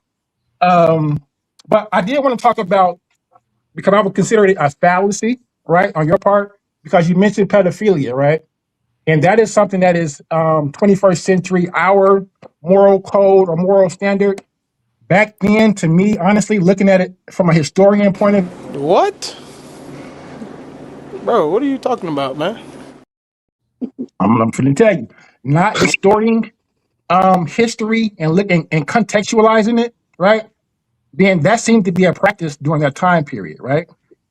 So to say that it's pedophilia would be a anachronistic fallacy, right? Because we can't apply 21st century standards and moral codes to ancient Semitic. I don't care what year it is. You shouldn't be messing with no kids, man. Well, but see, that's our, and see, when you do that, Apostle, that's our moral code, 21st century. Now we have to ask ourselves. Hold on, we have to ask ourselves as a historian, putting ourselves in that time period, why that was a practice, right? Was it because to protect the daughter? Was it because we look at with No, you talking with about the air? We look at it with hold on, brother, you cut me off. You ain't even supposed to be talking, Apostle. Let him finish, Apostle. Let him finish. Apostle, I'm not even talking to you, brother. Let him finish. I'm responding to 7. So when we look at Lot, right, and his daughters, right, and how they got them drunk and slept with him, right, we will look at that like that's pedophilia. No, that's not pedophilia. Brother, shut up, please, brother. Can you just shut up? That every time you interrupt, you just take my thought process away. So Lot and his daughters, they're looking at this as we're the last people in the world. We need to do this to progenigate and have more people, right? So you have to ask the question why they're doing it, contextualize, because when you're not contextualizing information going to that time period, you distort history. So I think that I wanted to mention that. And I did also want to bring up the women's roles in the Bible. Even though it seems to be patriarchate, they've taken out a lot of the women, but we still have their roles in the Bible as prominent people. We have women in the Bible who are deacons. Yeah, right. Pedophilia is dealing with young children. So I don't think that women are downplayed in the Bible. We could look at Reuben and how he protected his sister Dinah or Dina. Women are protected in the Bible because if you defile them, you have to marry them, right? So there's some honor to a woman in the Bible, right? And I just think you got that wrong, and I think that. Ew, I'm embarrassed. Can we? So I gave the example of how the slave master had the Bible in hand and justified Christianity, and how Martin Luther King used that same book to liberate us with. So I just want you maybe to talk about that a little bit. Yeah, thank you for adding all that. Quick, and I'm gonna leave. Let me say real quick. Lot's daughters do not brother, let Ausar respond. I'm not talking to you, Apostle. The question is for 7 Ausar, Apostle. Wait till your turn, brother. I'm leaving. I'm just adding to that. Brother, I don't want you to add, brother. I don't want you to add. That's not messing with a child. So don't do that. They were grown and they did that to their father. Brother, can 7 Ausar, brother? Can 7 respond? I'm not responding to Apostle, brother. Well, don't respond. Because now I want to reiterate it all over again. No, I got you, brother. You don't have to do that. You don't have to do that. 7, what do you have to say about that? There's no pedophilia that's in the Bible, really, and that's not. We think it's pedophilia, but it's really ancient times. So it's back then. It was not pedophilia. What do you say about that? Yeah, it was King J.U., my brother, but that was one of the most egregious things I've ever heard you say on this platform. There is no, in 2026 today, even as a scholar, when you look at history, there is no contextual justification. Right. What was the marrying age for a child back then? I let you speak. I'm asking you. Let me just ask you that. I understand what you're saying. Okay. I understand what you're saying. I understand that there were men who justified doing it to women. What's the marrying age for a child back then? Brother, I let you speak and I didn't interrupt. So let me finish because you said a lot and I want to respond to it, right? There is no contextual historical justification for pedophilia, brother. There's no historical contextual justification for grape, right? And when you have men on here who try to justify these foul things for the fact of a historical context of where they were and how these men acted, and it was justifiable in their times. It was never justifiable. It was just forced. That was a forced law. That was a forced cultural aspect, but it never was justifiable, brother. You could never justify that. And when you talk about, see, you went into the book, right? That's going to be a mistake of a lot of people in here. They think I'm talking about the Bible, but I'm not talking about the Bible. I'm talking about religious leaders who would use that book, who would use the religion to indoctrinate people so they can enslave them, oppress them. You look at women, Hebrew women, who can't preach the word of God, right? You look at Hebrew women who were great, and the grape was justified because an endowment was paid to them. And then some of these women were forced to marry their grapists, right? So we can't act like, oh, well, there was great things that women did in the Bible. When you ask women and they tell you about their oppression, when they tell you, see, we don't listen to women, right? We want to listen to what the man wrote in the book. That's part of the oppression of these leaders of these religions, right? Because I'll say this, and I'll only say this one more time, once again, and I won't say it again. There is wisdom in the book, but I'm not talking about the wisdom that brings the peace and the positivity, because the people that's trickled down, that's what they're here for. I'm talking about the leadership who spearheads war, conflict, slavery, oppression, pedophilia, and grape.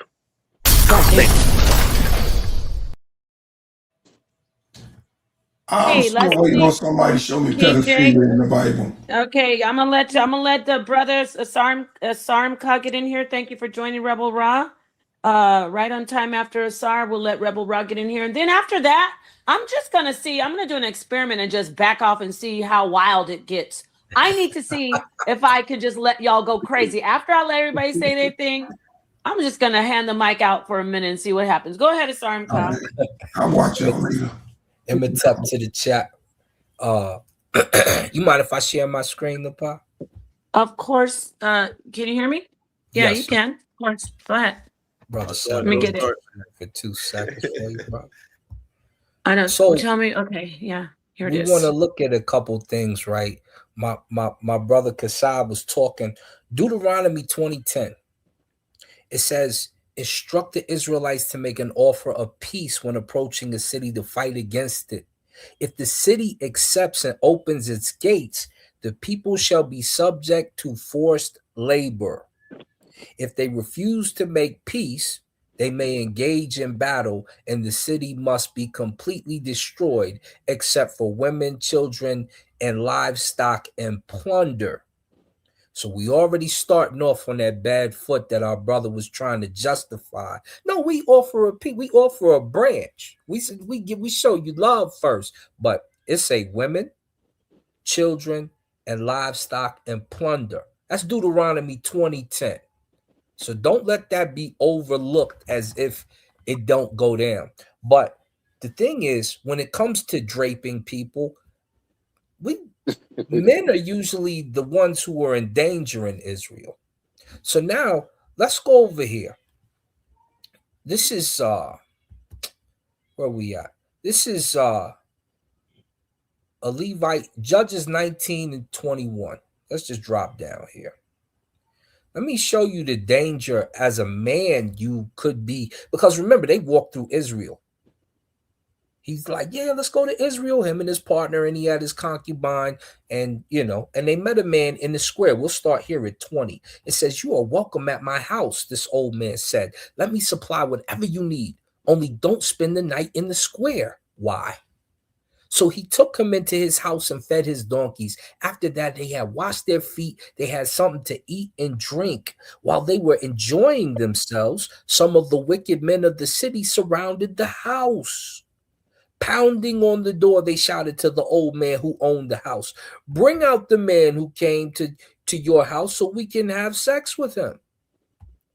The owner of the house went outside and said to them, no, my friends, don't be so vile. Since this man is my guest, don't do this outrageous thing. Look, here is my virgin daughter and his concubine. I will bring them out to you now, and you can use them and do to them whatever you wish. But as for this man, don't do such an outrageous thing. But the men would not listen to him. So the man took his concubine and sent her outside to them, and they draped her and abused her throughout the night. And at dawn, they let her go. At daybreak, what happened to her at daybreak? She went back to the house where her master was staying, fell down at the door, and lay there until she died. God damn. After she died, they cut her up into 12 pieces and sent each piece to one of these houses of Israel, so that the people from the house of Israel, oh man, you already in Israel. This shouldn't be happening. But it happened. But you saying it don't happen. But here go your verse right here. And we ain't got to use this term. So we can't lie. Certain things happen in olden times. Mm-hmm. And when it comes to war, we go to books like this when we talk about slavery, right? Everybody had it.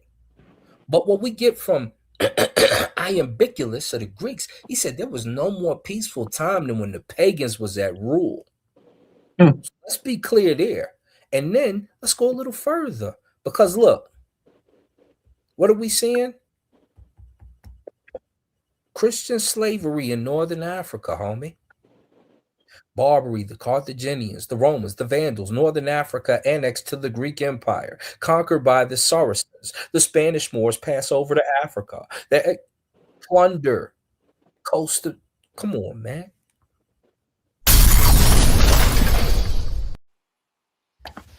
Don't be trying to wipe stuff up the rug and sweep it and try to act like it ain't a big, like, yo, that's a big rug, right? What you got under there? All right? All right. He passed the body like his name was John Stockton. Come on, my brother. Let's get over here to we have to get around, and then remember, after I get Rebel Rot and God Energy, thank you for joining. I'm just gonna step back for like I'm gonna give it like 3 minutes and see what happens. Okay, Rebel Rot, thank you for joining. What would you like to add? You've been listening in. What do you think about the brother's presentation? You have smoke for him? Not really smoke. Greetings to the people, everybody on the panel. Now, I don't know, one love, blessed every time. Kassad, I see you. Yes. Yeah, and I'm humble and the whole youth, you know. And the youth, they just buy me right there. Ausar car and 7 Ausar giving his presentation. God Energy is the brother's name. God Energy. Yeah, man, that youth, they upful, you know. But Ausar, you on the point, because technically me, growing up, I grew up as a Catholic. Well, I grew up under my granny. So I was like, you know, it's like it automatically slotted me in that religion. So I see all the idolatry and all of that stuff within the church and the segregation where, you know, the people that pay more money to the church get to sit on in a different queue from the other poor people, so speaking. But when we talking to King J, we saying to the mentality where if you going like, if we take history from the point that it's in that time and space of time, so we as the modern mindset should not what I would say put our thinking onto theirs. Exactly. I would say that would be confusing because check out for slavery, for example, and them go right in the Bible, you know, master and slave obey each other and be nice to each other and all that blah blah. And it was unethical how they treated those people. So we can find out why they did what they did and whatever it is. But in this day and age, we know that kind of slavery, that chattel slavery, in that time, in this time, even in the Greeks and Roman time, it wasn't a good thing. You know what I'm saying? Because it was people dominating people. The Roman Catholic Church uses the nuns and the priests. Most of the priests, they get some of the nuns pregnant. And then some of the nuns, you need to look up into that kind of thing where the nuns have to have abortion and so forth. You know what I'm saying to you? So that's a dark part of the religion that I don't hear being mentioned. The priests also commit pedophilia, and what they do, they take them from one jurisdiction. Let's say he commits something in the Caribbean or whatever it is, they take him out from there and send him to somewhere else. So these things happening every day. They're documented. They have documentaries on them. So religion, the Jews, Muslim, all these people have enslaved us as a melanated people and tried to subject us in the name of their God, whatever their God might be. And history put it that way. We all know what we're talking about. So Ausar, I with you on this one. I ain't giving in a fire. So you're on a high level with that one. Give thanks and praise. Bless. Thank you, Rod. Thank you, Rebel Rod. Let's get to God energy now. Peace, And peace. soon come the chaos and the smoke, Peace, the bomb. peace. Go ahead, brother. Yeah, it was a good presentation. I'm with the brother sa.neter on this one and the influence that the Abrahamic traditions had. We know Christianity was spread with war and everything like that, but I also want to bring up how the Idumeans during the Maccabean period, these were people that were forcefully converted to Hebraism, to Judaism, and it was during the Maccabean period. So you do even see, those of the Jewish or Hebraic persuasion practicing forced conversion.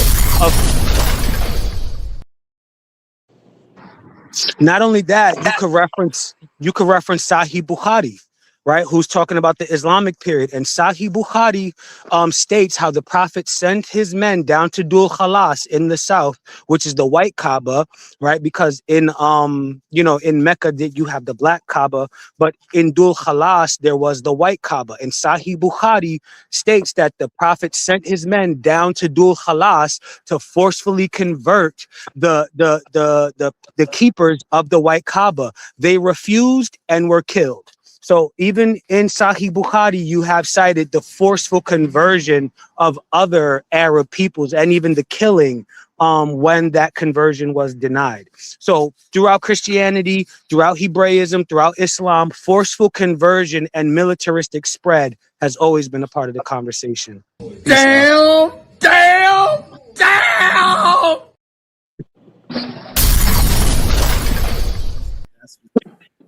Queen Nepal, we ain't got enough Hebrews in here, do we? Hey, We're gonna let Ausar MK come in. He's got his finger up. He's gonna spark it off.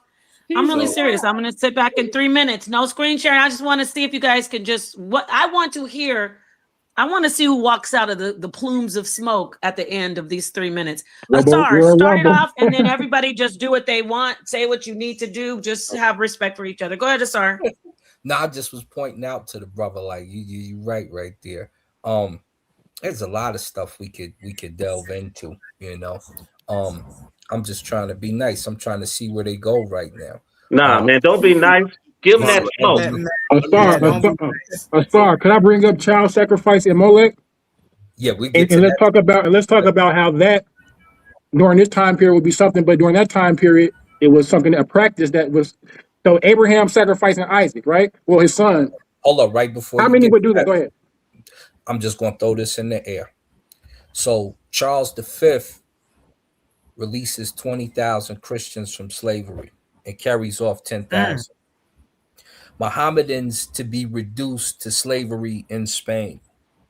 The Moors retaliate by seizing 6,000 Minakrans for slaves. This is the type of the Algerians extend their depredations into English Channel. You know what depredations are? Sounds like expansion and what's required to expand. Exactly. And you see, and thank you for the contributions, brothers, because what you guys all are doing, a masterful job, is proving my point on how these religions are oppressing, enslaving. Well, Ausar, is it the script? Is it the script or the people that's doing it? The people are using the script, brother. They're using the script. Think about it. Think about it. How does leadership get in power, right? Either forcefully or elected. Or born into it. You can be born into it. But most people that are born into it, or they got their parents or their parents before them got that power by force, right? Not necessarily. Because when it comes to Abrahamic religions, they forcefully converted.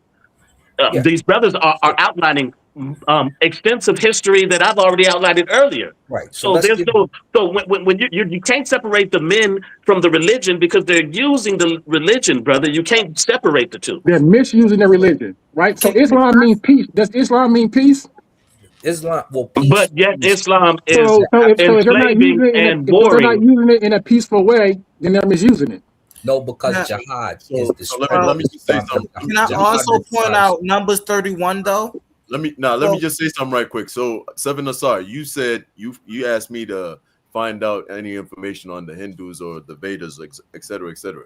And No, I asked you to find me if the Vedas and them were at religious wars at a longer period than the Abrahamic religions. Let's get it straight, because I don't want you to do any flim-flamming. Records going past 1500 BC with accurate data on death tolls, et cetera, et cetera. But if we're looking at the scriptures, right? If we're looking at what the actual texts say from these people, when it comes to the Hindus, there's some interpretations of the Mahabharata war that says that the death toll was like 1.6 billion. Is there any scholarly account of that number being accurate? 1.6 billion. Bro. Is there any scholarly account of that? Is there any scholarly account of that number being accurate, brother? And on top of that, so listen. On top of that, I told you it's not historical. It's not. They don't. Then why are you bringing it up? We're not talking about text. We're talking about history here, right?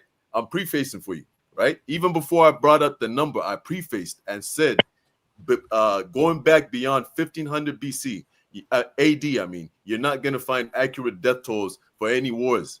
But I'm telling you that if we look at the scripts, the actual written text from these people, the Hindus, in one of their texts, some of the interpretations of the text says that the death toll was 1.6 billion. All right. Now on top of that, I gave you percentages, right? I read a comic book, and there was this guy who came in the ship as a baby, and he grew up, and he started flying around the world, and he was faster than a speeding bullet. So hold on, you talking about comic books? I'm not talking about. Yeah, because what you're talking about is not history, just like what I'm talking about, brother. I'm talking about. We only talking about history here, not stories and text, right? And you can't conflate the two. I won't allow it. I won't allow you to conflate the two. That argument that you're presenting is a failing one, and you should give it up because it's not contextual with the topic. It's not contextual with the topic, and you're trying to run over here to the corner when we right here in the middle of the ring, bro. We in the middle of the ring. Nobody's running. Now, got it. That's what he doing. That's what he doing, Seven. Hey, look, you said y'all don't want that smoke. That's what it is. You don't want to stand in the ring. Am I lying? It don't matter. It doesn't matter. We bring the smoke. You don't want to stand in the ring. You don't want to stand in the ring. 6%. So 6% of the wars are caused by Abrahamic faiths, right? That means 94% of the wars that are not caused by Abrahamic faith, right? Name me another religion that has more wars than the Abrahamic faith. I'll ask you a question. That's a failing argument you're saying right now. You haven't answered this question. Name me a religion that's had more wars than the Abrahamic ones. Don't run, Murife. No, you're running. You've been running from that question since I've asked it earlier. Ask you something. Would you rather be part of the religious group that's only responsible for 6%, or would you be part of the non-religious group that's responsible for 94%? We're talking about religions and warfare. What? But you don't want to talk about religion. So these religions.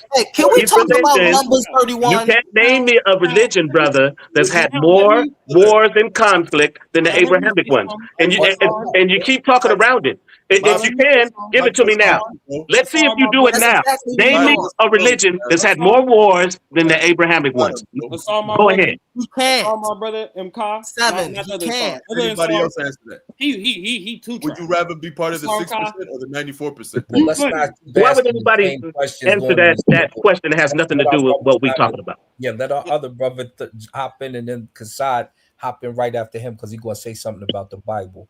Go ahead, brother. No, they've been going in, jumping in whenever they want to. I'm jumping in now. I've been waiting too long. I'm not gonna Well, I'm sure you don't want to miss what he's No. saying. He's about to go in on Numbers 31. He's just gonna read it real quick. Asar Ka, you not slick. You went to the same scripture I went to and trying to twist it as if I didn't say that. Of course, we know You didn't say that. You didn't say that. No, he's right. You didn't say that. Said, Asar Ka. So I didn't say we first offered them peace. Then they become hold on. You didn't read the whole thing, though. You didn't read the whole thing, brother. You didn't say everything he said. Stop. You stopped. I said they become our subjects. If you look at the word, it literally means a levy, a tribute, right? I literally said that. I said if they reject that, then we get down on them. That's literally what I said. I said literally, I didn't. You left out the part where you left out was the part where he said, even if you accept this peace, you will be oppressed. Besides, you kept it right now because he's telling the truth. If you accept the peace, you will still be oppressed. That was a knockout blow. That was a knockout blow. Yeah, that was a knockout. I'm a savage! Oh! I'm a savage! Whatever I want, I'm going to get! Whatever I want, I have to get! We about to smoke today. Now, Definitely got knocked out on that one, because what's a tributary? Now, can you deal with Numbers 31? No, you just you said there was no pedophilia in the Bible. Can you deal with number 31? What's a tributary?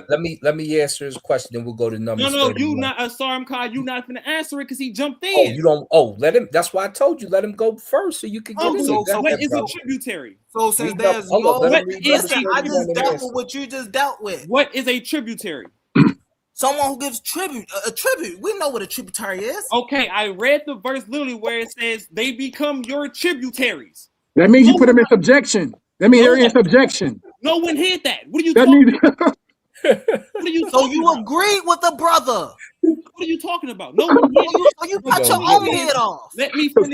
Just stop talking, brother. Let me finish. Yeah, it's a failing argument, brother. No, because you don't even understand the point. So now can we get back to Numbers 31 since there's no pedophilia in the Bible? You don't want the point. Can you tell me what the word young girl in Hebrew is? The point is, Israel has a law that we have to offer peace unto somebody before we just come and conquer them. Where is that at in ancient Egypt? And even when they take the peace, they where is that in ancient Egypt? Ancient Egypt keeps it very simple concerning their laws. We tell you, give us tribute. We want this particular. I want it in writing. I want to see the document. You can worship. You can worship with whatever God you want. If I may. There is no expansion. Hold on one second. There is expansion. That deals with religious imperial. All of their expansions come from strategic, economic, and cultural force. Right? Yes. That's how they expanded. They didn't go around pushing their gods on other people. That's not what they did. What's up? You know I got them too, but that's not what they did. No, can we get back to number 31 since there's no pedophilia in the Bible? Pull up number 31. I want peace. I want problems always. Can we get back to Numbers 31? Easy man, pull up Numbers 31. Yeah, read the Numbers 31. Can we get to Numbers 31? Easy man, pull up Numbers 31, brother. So you don't have the source. We're gonna get to the source. We're gonna get to it. No, we're not gonna get to it. We're gonna pull it up. Go ahead, Easy. We waiting on you, brother. All right, I'm gonna pull it up. What's the source? Numbers 31. Go ahead, read Numbers 31 real quick. No, we pulling up that source for ancient Egypt. That's what we doing. Ancient Egypt, we'll get to that too. No, I know we gonna get to it. We gonna get to it. You want it fricassee fried or how you want it? You don't want smoke. Pull the source. Can you read? Can you read it? Once you admit to the point, then we can move on. Number 31, Easy. Yeah, hold on. Read the source. Yeah, let's go Numbers 31. They don't have a source. This is not what I'm talking about. Numbers 31, right? We got plenty of sources. Y'all want me to start at verse 1? I just want the source. Go ahead. Numbers 31. Exactly. Numbers 31, verse 1, right? Mm-hmm. All right. So it says, and the Lord, you guys want me to share the screen?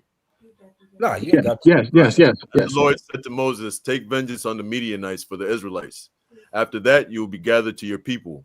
So Moses told the people, arm some of your men for war, and they may go, so that they may go against the Midianites and execute the Lord's vengeance on them. Send in battle 1,000 men from each tribe of Israel.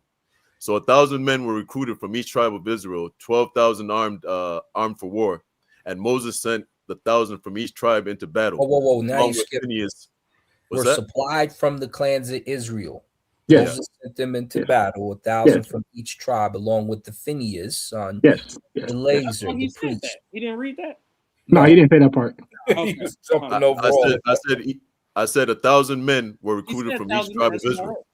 They fought against Midian as the Lord commanded Moses and killed every man. Okay. What verse are you reading, Easy? That's the same one. Okay. Among their victims were Evi, Rechem, Zur, Hur, and Reba, the 5 kings of Midian. Okay. They also killed Balaam, son of Beor, with the sword. The Israelites captured Midianite women and children. This is expansion. Midianite herds, flocks, and goods as plunder. They burned all towns where the Midianites had settled. And this is expansion. Who told them to do this? Now, God. you see how they just skipped the whole point? Now you see how they just skipped the whole point? They did not say take your revenge. They took all the plunder. Did it not say take your revenge? What happened to the peace? Did it not say take your revenge? What happened to the peace? Revenge. Ain't no peace. God sent them into the land of Canaan to conquer everybody in Canaan. What it says, and the Lord said to Moses, take vengeance. Okay? Oh, that mean ain't no peace offering. Take vengeance. Ain't no peace. No, that means that I don't want peace. I want problems always. That means that God is enacting divine judgment on the media. We won't smoke today. That's right. They getting cut up. That's what that is. So this point is mute. What is cut? What, you didn't cut nothing. Yeah, exactly. The man ran in there, not peaceful. He ran in there. And who commanded this? Who commanded this? God. The Lord commanded this. It's a damn shame. Where the righteousness at? Let's move on. Let's move on. Where is the cut? Let's move on. Are you guys saying that? Are you guys saying But look at none of them can deny the fact that these religions are doing these things, right? They can try to justify little bits and pieces, but they cannot deny that the Abrahamic religions are majority out of all of the religions. They create and foster war, conflict, oppression, right? Slavery. And you haven't, and whoever's saying I'm capped, haven't shown any evidence or sources to disprove it. Brother, I just did. You did not. You did not, brother. You niggas is terrible. Please. It's ridiculous. Hold on. You see how religion don't even allow you to acknowledge truth? A brother Ausar and Ka correct you many times. We were here for it in live action to see the correction, but yet you sit here in your belief and your blinded eyes and refuse to acknowledge it because you want to hold on to your biblical narrative. But the facts have cut you up. You got scars right now. You need a Band-Aid. You need some Band-Aids. The fuck up. That's all I know. I saw MK. Tell me what he corrected right now. He went to the same scripture I read and literally said the same thing I said, and then you didn't read the whole continue scripture. To read where you stopped. He continued to read where you stopped, brother, and we all was here to see it. So once again, he went to the same scripture I read, and then now you're looking like Trump. Acting like we didn't see something that you just said. It's just that was just said. It's just ridiculous. Scripture. He went to a scripture where it said wicked men. So we're gonna ignore wicked men. Okay. Third, then you went to a scripture where it says take the vengeance. Right? All you had to do is read the scriptures. Why you didn't read what Midian did to Israel first? Why you didn't read that part? Same thing we can do with Seir. When y'all can say, oh, they told y'all go kill the Amalekites. Why you didn't read what the Amalekites did to the Israelites before you get to that part? You niggas is weak. Now address Egypt, talking about their God gave them permission to go destroy and conquer and expand. But you can't show us no dates or time.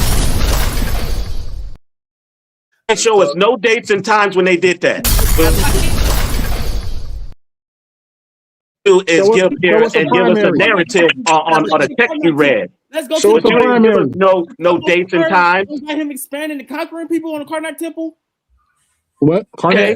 What? But What? Oh, Ramesses? look at God energy. Look at God energy. Ramesses? Look, God energy. Look Ramesses, at him. Tutmos, Is it Senwaset the first, Senwaset the third. The Egyptians. Conquering, expanding on in the Karnak. They don't stay Hold over there. on, yo, Kassad. Hold on, let me help you out, Kassad. Because you got figures. You got figures like Tutmos the third. You Don't got do it, God figures like energy. Ramesses the second. You got figures like Senwaset the first, Senwaset the third. All of these pharaohs were great conquerors, great warriors, led military campaigns because Africans have military prowess. Black people and Africans are not just some humble, peaceful people that don't have any type of military might. It was the Medjay, the Nubian archers that were known as the best archers on the planet, known as eye smiters. So the African has always had military prowess. Kemet is not trying to be holier than thou. Hold on real quick. Kemet is not holier than thou. We're not The talking about Bible, war, the though. Abrahamic But we're not tradition talking is about on just trial. war. We were talking It is about the religious Abrahamic war. tradition. And they didn't have religion back then. What they were practicing wasn't what we call religion right now. And they weren't practicing it in a way. I'm a savage! Oh! I'm a savage! Whatever I want, I'm going to get! Whatever I want, I have to get! It doesn't matter. Am I lying? It do matter! It does matter! It does matter! We want the smoke. That's right. Now you want to talk about Look, can I just land with this? Let me just land with this because this is what I wanted to say. Hold on real quick. Look, the child sacrifice, we could talk about the child sacrifice as well because in Exodus 13 and in Exodus 34, the God of the Bible is calling for child sacrifice, the first offspring of every womb. So y'all also got to deal with God calling for child sacrifice in Exodus 13 and 34. It's part of the culture. That's part of the culture at the time. We talked about Abraham. We talked about Molech already. That's not justification. So then my thing is this. If it's a part of the culture at the time, how do y'all get the right to go around and call other people cultures evil? Exodus, all you have Exactly, humble. That's my point. So Ausar said this. We can't use our definition of the word God. The lamb is in place of the child. The child is not killed. All you have to do is go and read the text. I promise you this. All you have to go do. The lamb is killed in place of the child. It literally tells you that. Now, back to I'll take your word for it. But we still have Molech. You, sa.neter. We're not gonna move the point every time niggas. You don't know what you're talking about, do you, sir? You don't know what you're talking about. Nah, because you got cut, and now niggas is trying to move the goalposts. Yeah, because we literally have documentation. We talk about history. Egypt's history is covered in documents of them going to war. The Karnak Temple, as the brother just mentioned, but it's not based off of gods. Not based off of gods. See, that's they don't have gods. How we have gods? That's why you need band-aids. That's why you need band-aids. It's not based on God. I pulled up the inscriptions. Kassad, you foaming at the mouth, brother. You foaming. Kassad, you foaming. Damn! King J, wasn't the Pharaoh? Kassad, you foaming at the mouth, brother. Kassad, you're foaming at the mouth. You cap and you're trying to reinterpret history to fit this narrative. It's not working for you, though, brother. It's not working for you. And got bandages and gauze over here for you. Wasn't the Pharaoh considered God? We just need Wasn't the Pharaoh considered God in ancient Kemet? They wasn't going into those wars screaming in the name of Ma'at every time they went into war, brother. No, they wasn't. No, they wasn't. No, they wasn't. They wasn't going into war saying that this is in the name of our God, and you're gonna acquiesce to us. It was in the name of Kemet. It was for Kemet. It was for the king. But they wasn't doing it. No matter what you pull up for Kemet, brother, you still can't defeat what these Abrahamic religions have done. They undefeated, brother. They TK. Ew, I'm embarrassed. Can we? technical knockout those religions. TKO, son. Hold on, 7 to Saul. Wasn't the Pharaoh considered God on Easy earth? band. I'm enjoying this. Hold on. Easy band. Answer my question. No, in the Western sense, the Pharaoh was not considered God. No, not in the Western sense. To the ancient commissions, wasn't the Pharaoh considered God? No, everybody was a Neteru, bro. Everybody was supposed to. You misrepresenting the you now you making up misrepresenting the stuff, text. humble. No, humble. No, humble, right? Everything was a nature. What? No. And let the Pharaoh speak. No. Bro, I'm saying, wasn't the Pharaoh considered Neter, God okay. on earth, bro?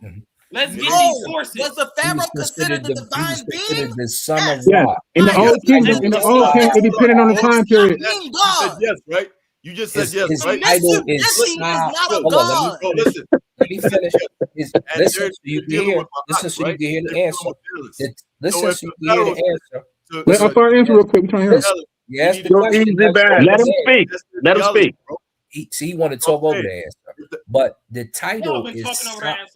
Listen, the title is Sa-Ra, son of Ra. He's appointed and anointed to be the son of Ra on earth. That's why the title is Sa-Ra, son of Ra. And if it was a female, she would be what? Set. Yes, the daughter of Also Ra. deal with the Nisubiti. That's why they call him the little Neter. Neter. This is where your confusion is at. So everything is Neter because it's part of nature. Right.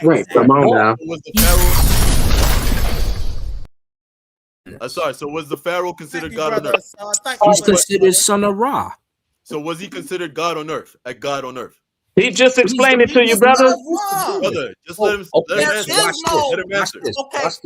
How many times you got to answer? Hey, why y'all let Ausar speak loud and clear? Let him read what he There wants to read. Because he making sense.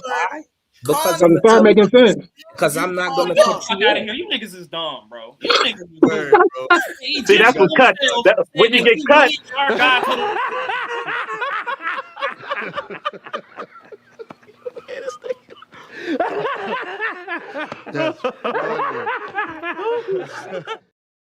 He got some internal bleeding going on in there.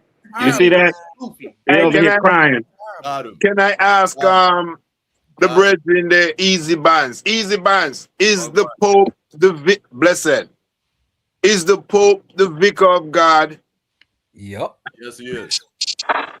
Do we wear the same hat as the I mean, he got the title, but is he the connect to God? Like literally, we're not going off of what they say. Is he the guy you gotta get through to get to God? It's the same thing. It's the same thing. The Pharaoh showing you on the earth is through the nature and through the nature and through the power. They were the ones so-called divine, the divineness of man through nature. You know what I'm saying? But you taking it on a Western God mindset of So that's why you got to contextualize history. You got to contextualize. There's a difference between the Pope. There's a difference between the Pope and the Pharaoh. All right, a Pharaoh was actually believed to be divine, bro. It's the title. It's the title. title. Pope is the same. Pope's divine. The concepts are the same, brother. The Pope is divine. Actually believed to be divine. A Pope is not believed to be divine. He's a representative. Oh, God. Yeah, I actually thought it was obvious, given that the anointing of the Pharaoh, anointing with scented unguents and oils being the Messiah. I thought it was obvious that the Messiah was the analogy to that, closer than the Pope would be. That the Pharaoh, being the Messiah, the anointed with scented oils and unguents, was the same as the Messiah, which is where that word comes from, allegedly through the etymology. So I thought the closest analogy to the Pharaoh would have been the God King, Jesus himself, after the God King Pharaoh. It's the same system. It's the same system.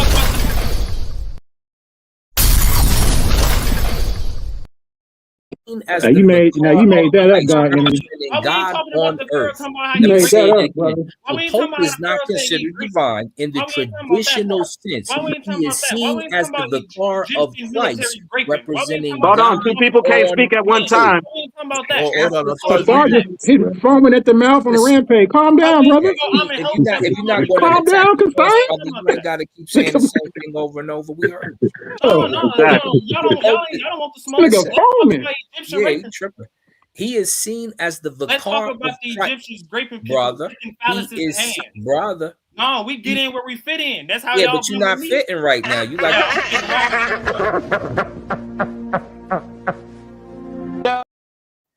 Kasai, this is the Royal Rumble. You the first one going out, brother. Hotel talking about he great We people. not Let's done talk yet. about that. What about He that is part? seen breaking as him. What about Amen Hotel talking Let me about say great it people? again. He What is about that? seen No, as we're the not going to vicar move of on. Let the Christ. brother talk, Kasai. Y'all raping and raping.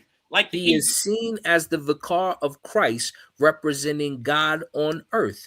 And the Catholics Pharaoh is seen believe as that God while on the earth, Pope has a representing their God, significant and they role rape. in leading in church, Let's talk he is about it. still human and Let's can make talk about the mistakes. Egyptians The going concept on of military papal campaigns and infallibility suggests collecting that the Pope palaces, is hands, and protected raping from people. error We when have he Amen speaks Hotel on matters of II faith have and an morals. inscription where he says, I am the The Pope violator is of the considered Babylonians, God with on the earth. Biblian maid, the little girl of I don't want Babylon, peace. the old. I want problems always. I want the Kasai look smoke. possessed. I want the smoke. Damn, brother. I want the smoke. Damn. Let's talk about.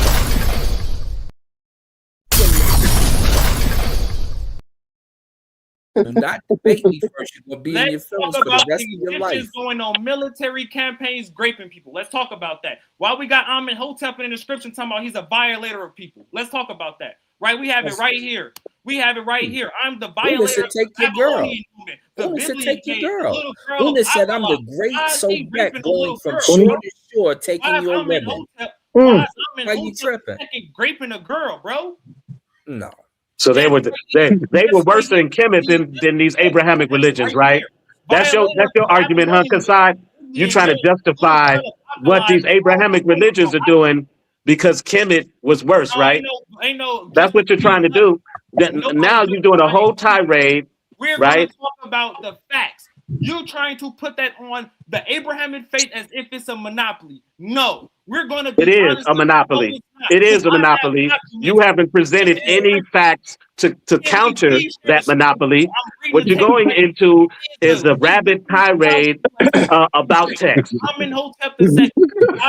That's what you're doing right now. Little girl of You're going on a rabid tirade, and you can't articulate the history, so you just talk over everybody. Why is the Egyptians depicting themselves beating on people because their God said? Because they hard-headed and that's Yo, Kasad is right.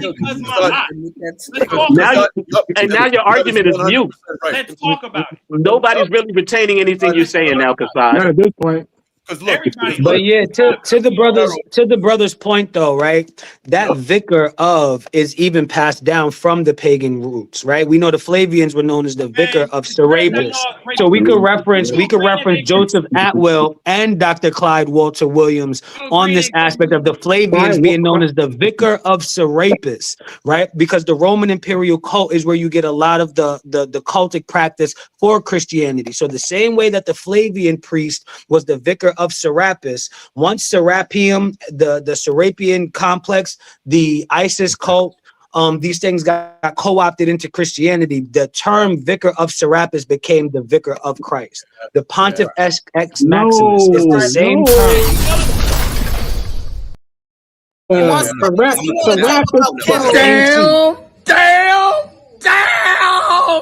Oh, not the rappers. He got about Hold on, let me read something. We gonna talk about Kemet. Let me read something. Now I'm gonna back up. It say, hold on, Kazan. Let me read Kasad it. is in his feelings right Kasai now. ain't stop talking. Read it. There is no historical evidence that Amenhotep the first, I got the third, or description right fourth here. I'm in Akhenaten Hotep ever II. broke or I'm in abducted Hotep a young II. woman. Even described his Ancient enemy Cometians simply he did raped. not operate like that in the Near East or Abrahamic You're society. lying. I have the text. There it You're is. lying. I Egyptian have kings the text. did not You're practice lying. bride I have the capture text. or forced It sexual says takings, he literally unlike the called himself the Assyrians, violator the of the Babylonian Babylonians, woman. You're Israel, lying. Hittites, You're and lying. early era You're conquerors. lying. I Get have out the of here text. with that. Kasad, enemies as people who eat rape. It says right here, I am the. Oh, I'm a savage. Whatever I want, I'm going to get. Whatever I want, I have to get. Yes. Take that. I challenge you, Kasad, to bring me. I challenge you, Kasad, to bring me that Amenhotep ever raped a young woman. Bring that information. Bring it in the text. Bring that information. Nigga, stop lying. That's from the text. Body. Violator of the Babylonian woman, the Oblivion maid, the little girl of Akala, and the old. We need the text, not somebody. Babylon. What's the primary? That's Babylon. That's the text. That is What you trying to put Babylon on Kemet? What you trying to Hold on, You said Babylon? Let me ask you guys about rape and ancient Kemet. What are you talking about? 1 second, brother. Let me ask them about rape and ancient Kemet. Rape, all right? Did they have the concept of rape like we do have today with modern laws? Did they have laws? I'm pretty sure they did. That's a human condition. That's not limited to just religion, right? But was it it fostered? But was rape fostered through ma'at? Did they use ma'at to justify rape? Right? Because that's what we're talking about here. They didn't use ma'at to justify rape, right? No. They did not. So it says right here, sexual violence in ancient. Let's stay on topic and not try to create red herring arguments. It was not normalized. Raping people, going and conquering people. Stop effing lying to the people. It was not normalized. No, it was not. Lying to the people. Don't make a claim about it. Show it. Kasad talking, but he can't show us any recorded history of that happening in abundance. The House of Consciousness and the trailblazing work by Kasad, wipe your mouth, brother. sa.neter. There you go. And I told sa.neter, because we your babies, sa.neter, because we your goddamn babies, we gonna be successful. Yeah, nah, ma'at was not never used as in war as a reason to justify war.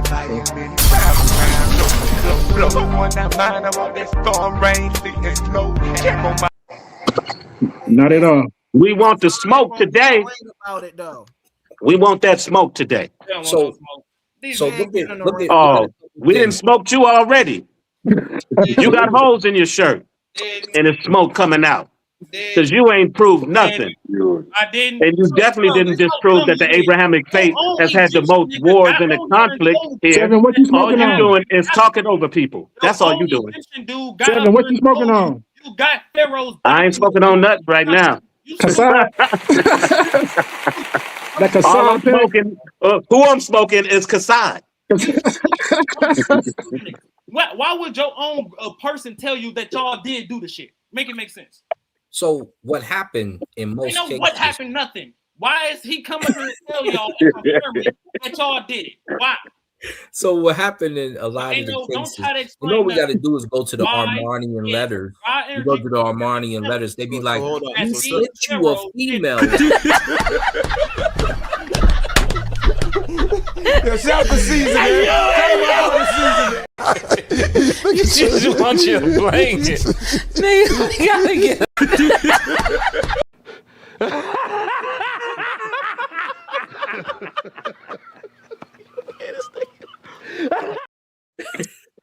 So I saw 7. So you basically lied when I talked about the rape thing, right? Because in ancient Egypt, they did. Hold on, they did not have the concept of rape the way we do with laws against it today. They didn't have that. So again, you That's lied. not what I said. I said that there was great going on. I said there was great going on because that's a human thing. But they weren't justifying grape through ma'at. That's my argument, brother, and you can't prove it. Clarify it again. I can't. Okay, I can't. You can prove that they were justifying grape through ma'at. Show it. Hold on. Can y'all hear me at all? Yeah, we can. Okay, I just want to say something. This is really great. I for the most part, it's wonderful. I just want to say, Kasad, even when everybody's great. I thought I might just hang back a little bit longer than 3 minutes because it was great dynamic. However, Kasad, you gotta let people. We can't even hear you. So You know what I'm saying, brother? Kind of try to take it back, dial it back a little bit, but I'm gonna do this again. I'm gonna be in the background again and listen. But Kassad, take a minute and don't just be yelling because we can't even hear you. We can't even hear your point. All right, so 2 more minutes, and then I'm gonna come back and let everybody close out because I want to see. I'm waiting to see who's gonna be left. I'm really just hoping that somebody ends up just getting carried out of here on the stretcher. That's what I'm waiting for. Not literally, not literally. Hey, your boy over here limping though. Your boy needs some bandages. Really came up here and tried to speak on what I was speaking about, and they gave him the floor, and he said exactly what I was saying. Okay, Kassad, you didn't read the whole scripture, brother. All right, I'm heading out. All right, let's see. Okay, everybody hit the like button, and yeah, 5 more minutes, and then we'll close out. Napar, can you Thumb share up the video. So, hey, Kassad, would you like to debate? Would you like to debate if sexual violence in ancient Kemet was normalized or not? I'm not gonna let you talk. There's a debate right on the spot, right there, money. Would you like to debate that? I don't want no smoke. Let me talk or not?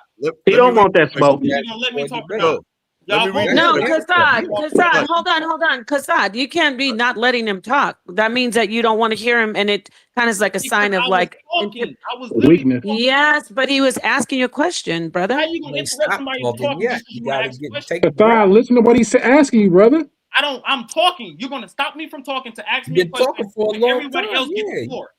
Okay, wait, everybody, hold on. And let me just do this. Kassad, Easy Bands is sharing something. He wants to talk. He aligns with you. But if you want to say something before everybody else goes, I'm going to stay up here, let you finish talking give you 30 seconds, and then I'm going to remove myself. And then you got to just be, a little bit more conscious about other people. It's a smoke, but it's a smoke session. I love it, but it's not a screaming match. We can't hear. Right. But go ahead. What do you want to say? What do you want to say? What do you want to say? Back after the statement, right? Got it. Nicely to get in and respond to people. Everyone kept talking over everybody, acting like I was only like okay, get in when you fit in. So I'm gonna fit in when I'm gonna get in. I'm gonna fit in when I can. If I gotta yell, that's great. That's great. You're doing fine. But what did you want to say for 30? You got the mic. For me to be able to get my in, I'm going to do that. You're not just gonna overtalk. Go ahead. What do you want to say? I'm done. I'm closed down. God Energy came in, interrupted me to support what I was saying. Everybody stopped talking, let him complete his entire talk. See that shit? No interruption. Everyone else got to talk. Go ahead, say you get 30 seconds, no interruptions. Go ahead, Kassad. I'm done. That was my last point. Everyone well, you could say more, but let's say an Easy Bands wants to go. I just needed you to let Humble was at and they did that goofy shit. So I'm done. Y'all don't want all right. Yo. Okay. I don't want peace.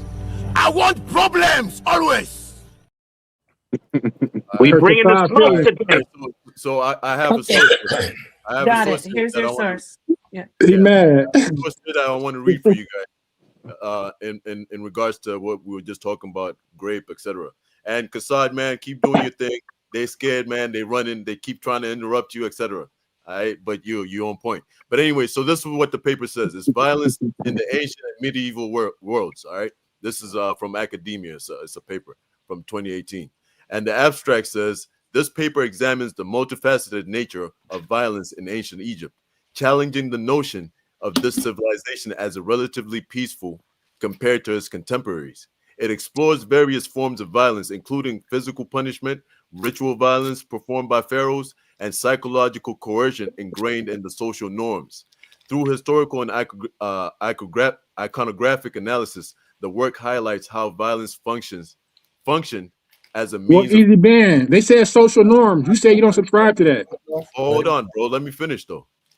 As the work highlights how violence functioned as a means of control and societal regulation, reflecting deeper moral and cultural values. Social norms. What's that? Social norms. So when I brought up the child grape and I brought up the early marriage, so those are social norms, just like what you just read right there. You have to contextualize it, huh? Bro, look, I'm not arguing that point. If you want me to argue that point, I have a different argument. But where is the God-based war in this? Well, first of all, no one hasn't argued that Kemet is without violence, brother. No one is arguing that Kemet didn't have any violence. Our argument is Kemet wasn't championing violence in the name of Ma'at. That's what we're arguing. I'm not trying to hear me, man. Yeah, of course you're not, because you want to bring up a side argument that has nothing to do with what we're talking about. We want to smoke on the beef. Y'all niggas don't know the That's the problem. Right? Hey, You guys I want to challenge. Right? It's short. This is a scholarly paper talking about how violence is ingrained and used by the pharaohs. So show the and text. The pharaohs are representatives. You showed the abstract, show the primary. Y'all ain't showing what the scholars say. Y'all show a text. Say the text. You showing hearsay, show the primary. Text all day, y'all ain't show one. Show a text right now for what y'all been claiming. Hey, Kassan, Humble said he want that smoke. You loud. Humble said he want that smoke. Are you willing to debate? Are you willing to debate the sexual violence? Kassan, you looking real weak right now, brother. Let the brother talk. He challenging you for a debate, and you running. If sexual violence was normalized in criminal brother, you ain't smoked nobody. Everybody on this panel to smoke you. Ausar smoked you first. I smoked you second. Seven just smoked you. You a pack. You a pack, Kassan. Nah. Nobody spoke aside. Humble won't smoke right now, and you dodging that. You out here to be argumentative. If sexual violence was normalized in Kemet. And now Humble want to smoke you next. Sexual violence was normalized in Kemet. I just read it. Showing you that it was not normalized in Kemet. I just read it, bro. Read the text again. So it says this paper examines the multifaceted nature of violence in ancient. No. Read the text. He reading the abstract. He's not reading the primary source. Okay. Did that paper give any citations to text to prove this? What are the citations in that paper? Can you read that? Hold on. Let me. All right. So hold on. Because this is an actual paper that I but that's up. Hearsay. Go to the primary. Yeah, I need the citations to prove this article. Hold on. None of you brought any sources. I just brought a source, and you guys are looking. Man, there were plenty of sources shown tonight. Quick, Captain. What sources? Unc Shishon, right? Unc Shishon. He says this. He says, "Do not violate a married woman. He who violates a married woman on the bed will have his wife violated on the ground. Better a statue of stone than a foolish son. Better no brother than one who is evil. Better deaf than want." Now, that's a text from Unc Shishon saying what you're saying is not true. What do you have in the text to show us that it's a lie? That's why you can't read the abstract. You got to read you got to be able to read the primary. Thank you. You guys just ignored. I'm not gonna read the whole paper, bro. I'm just reading. We don't want the whole paper. Go to the primary. Go to the primary.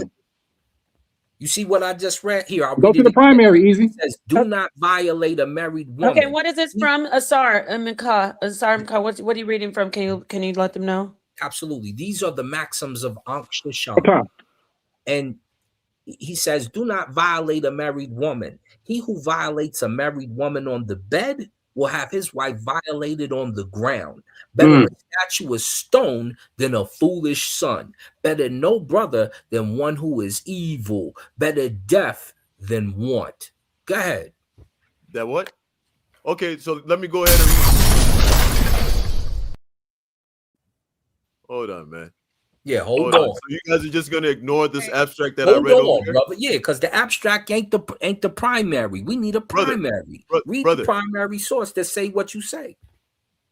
Brother, so it's not just hearsay, brother. It's hearsay at this point. It's just hearsay. It's a narrative. Hold on. So let's hear from Easy Bands. Go ahead. So are you guys now discrediting the scholars, bro? Yeah, it's hearsay. Not all scholars are truthful. Yes. Well, just because he's a scholar doesn't mean he can't be questioned. That's why we're questioning him. That's part of scholarship. No, watch this. You say, are we discrediting the scholars? Watch this. No. When me and Kassad had our debate, When me and Kassad had our debate, he asked, he read from a scholar that said that the Adzi was what they were talking about when they were talking about Asherah. When I told Look, the primary source. They don't say that. So, it don't have an Asherah on it. Don't At have all. Adzi on it. It had Asherah at the chapel with Yah and it or with Yahweh. And Yahweh and his Asherah. And the other one had two of them walking together. Where was the tool at? That's how you disprove a scholar when a scholar is wrong. Go ahead.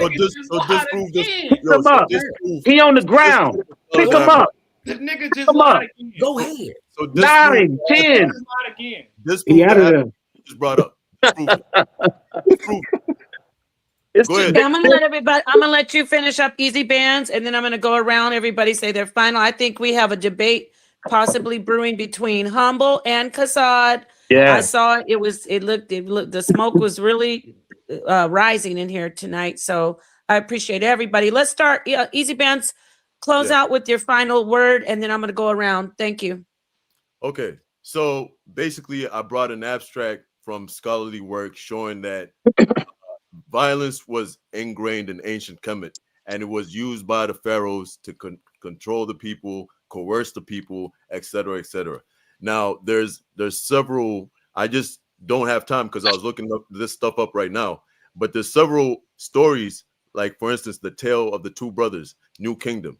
It's a famous story involving false accusations and sexual assault. Okay, there's another one, the tale of the eloquent peasant, and then there's another one, the tale of the shipwrecked sailor. So these are some of the stories that'll show you that they didn't have the same perception of grape that we do, and have the laws that we do today in the modern system. And they use things like grape. They use things like murder, sacrifice, etc., etc., to control the people, to bring ma'at. So, and then on top of that, the pharaoh was considered To bring ma'at? Yeah, to bring ma'at, right? Great. Yeah, let's let him close out, King J, and then I'll go. King J, you can go next. Let me let him finish. Thank you. King J, this is the thing. Ma'at doesn't care about your morals, bro. Ma'at cares about balance. So whatever it takes to bring balance, whatever that deity thinks is necessary for balance, is what happens, bro. So if the pharaoh passes away, for instance, some of the earliest pharaohs, right, when they died, they used to sacrifice people with them, and they would bury live people with them, right? So that to the deity at that time, that was ma'at. You get what I'm saying? Okay. No. So and then on top of that, so we're closing out. So on top of that, I saw 7 Ausar. Your whole point about Abrahamic faiths being the reason why, or being the cause of wars around the world, etc., in past history is BS, because I just showed that Abrahamic faiths are only responsible for 6% of the wars in history, 6 to 10% of the wars in history, right? Now, I asked a question to anybody in the crowd. Would you rather be part of the crowd that is part of the religious faiths that's only responsible for 6 to 10%, or would you rather be part of the non-religious group that's responsible for 94 to 90% of the wars in history? I'll land my plane there. Oh, I'm sorry. King J, you come up after him. Okay. I peace to the panel. I actually, Nepal, enjoyed the way you open up the panel like this. Yeah. I think you should do it more often. I enjoyed building with everybody on the panel tonight. Even if I did have some contention with you guys, but I still, just enjoy building all around with you guys. And just overall, so Ausar, I would just say this, 7, I believe that it's not the script itself, it's just the way that the script is used. It can be used for good or bad, and it depends on the person. That's if the person's actual agenda. And that's pretty much it. Thank you so much, King J. Yes, thank you so much. I'm not gonna lie, I liked it too. I like to just stand back and watch this. It's better that way for me. I was in my womanly role. Right, Easy Bands? Shout out, brother. Shout out to Yara. He said I don't know my place when I be up in these panels. I'm just joking. It was great. Sarim Khan. It's all love, Easy Bands. Sarim Khan, go ahead and close out. My brothers, you know I enjoy talking with y'all. Stay out your feelings, Kassad. You my younger brother. I done told you about getting too goddamn angry up here. You can't be you calling us N-words and punks and sissies and all types of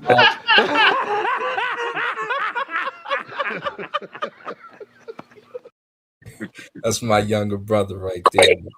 Man, let me take a lot of people don't like the older books. I love the older books because some of the new stuff is fluff, as you can see. But I go back to one of them. And it says the Algerians extend their depredations into the English Channel. Conditions of the Christian slaves in Barbary treated with more humanity than African slaves among Christians. It said they were treated with more humanity than African slaves among the Christians. Damn!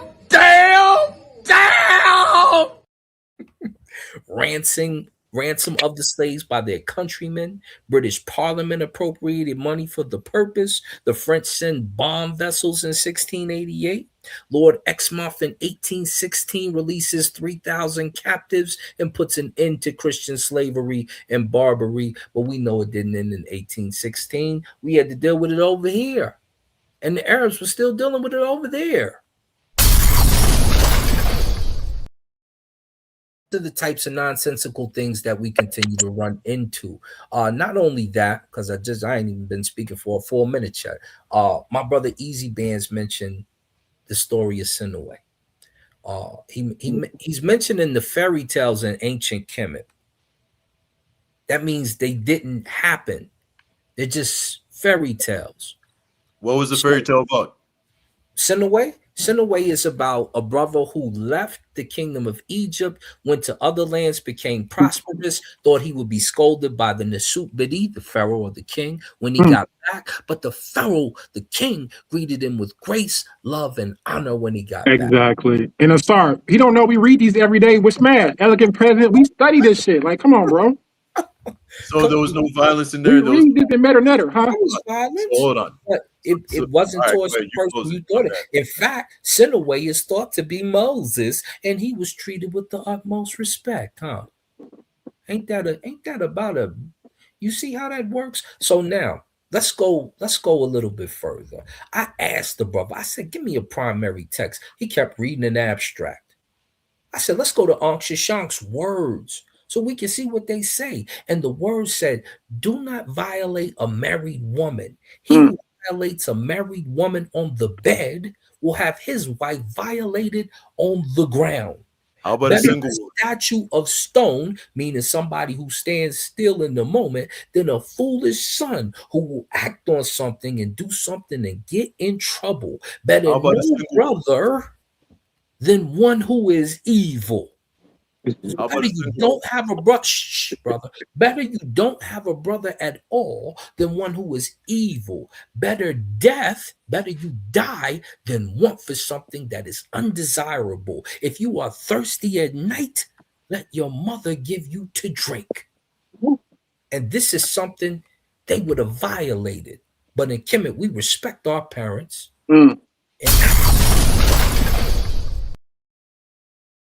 Our parents. And if I go up here earlier into Ankh Shashank, you know what it's going to say?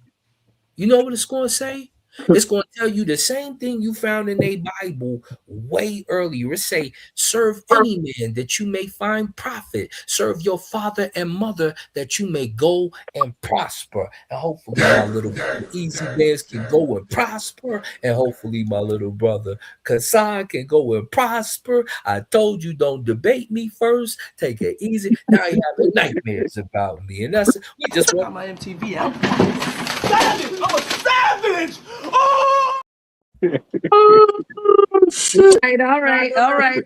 Sarim Khan is a veteran. I appreciate you being up here, brother. You done? I'm gonna move on to God Energy. You good? All right, peace. We'll see you next smoke session. You can hang out and while we do the closeout, you're more than welcome to. God Energy, please. Thank you for being here. Please go ahead and close out. No problem. Yeah, it was a good panel. 7 Ausar, good presentation. I think it's a good topic. We got to bring out a lot of interesting history. I know that the believers feel attacked in some sort of way. That's why we're trying to bring out how Kemet did this and comparable to that. But the holier than thou aspect isn't on Kemet. The people of Kemet are humans and did human things, right? What we're talking about is this holier than thou system that we have here that is just as human as everyone else, right? The point here as well is that this system that you guys claim is just as human as Kemet. Not to say that Kemet is better than what you got. It's to say that what you got is the same as what they had in Kemet, because these are all humans doing human things, trying to better themselves, right? So the same way you could pull out that the people of Kemet did this, that, and the third, exactly. And the same humans that lived across borders where you're representing, they did those same things. And that's the simple point, right? No one's better than the other. Everyone's human. So I think that's what needs to be taken away here. Good information was given out. Easy bands. I even will stand with you on the human sacrifice in Kemet. There's some new information coming about how there was possibly some human sacrifice going on in Kemet. But that's a different story. Neither here nor there. Great job, everybody. It's always a blessing being on the panel with you, brothers, and the sister Napa. Everyone have a great night. Yes, thank you, God Energy. Thank you. All right, let's get that bomb drop for the bomb squad. Bomb squad dropping bombs in the smoke session. I'm gonna move on to Humble. Kassad, I'm gonna come back to you so you can do a closeout.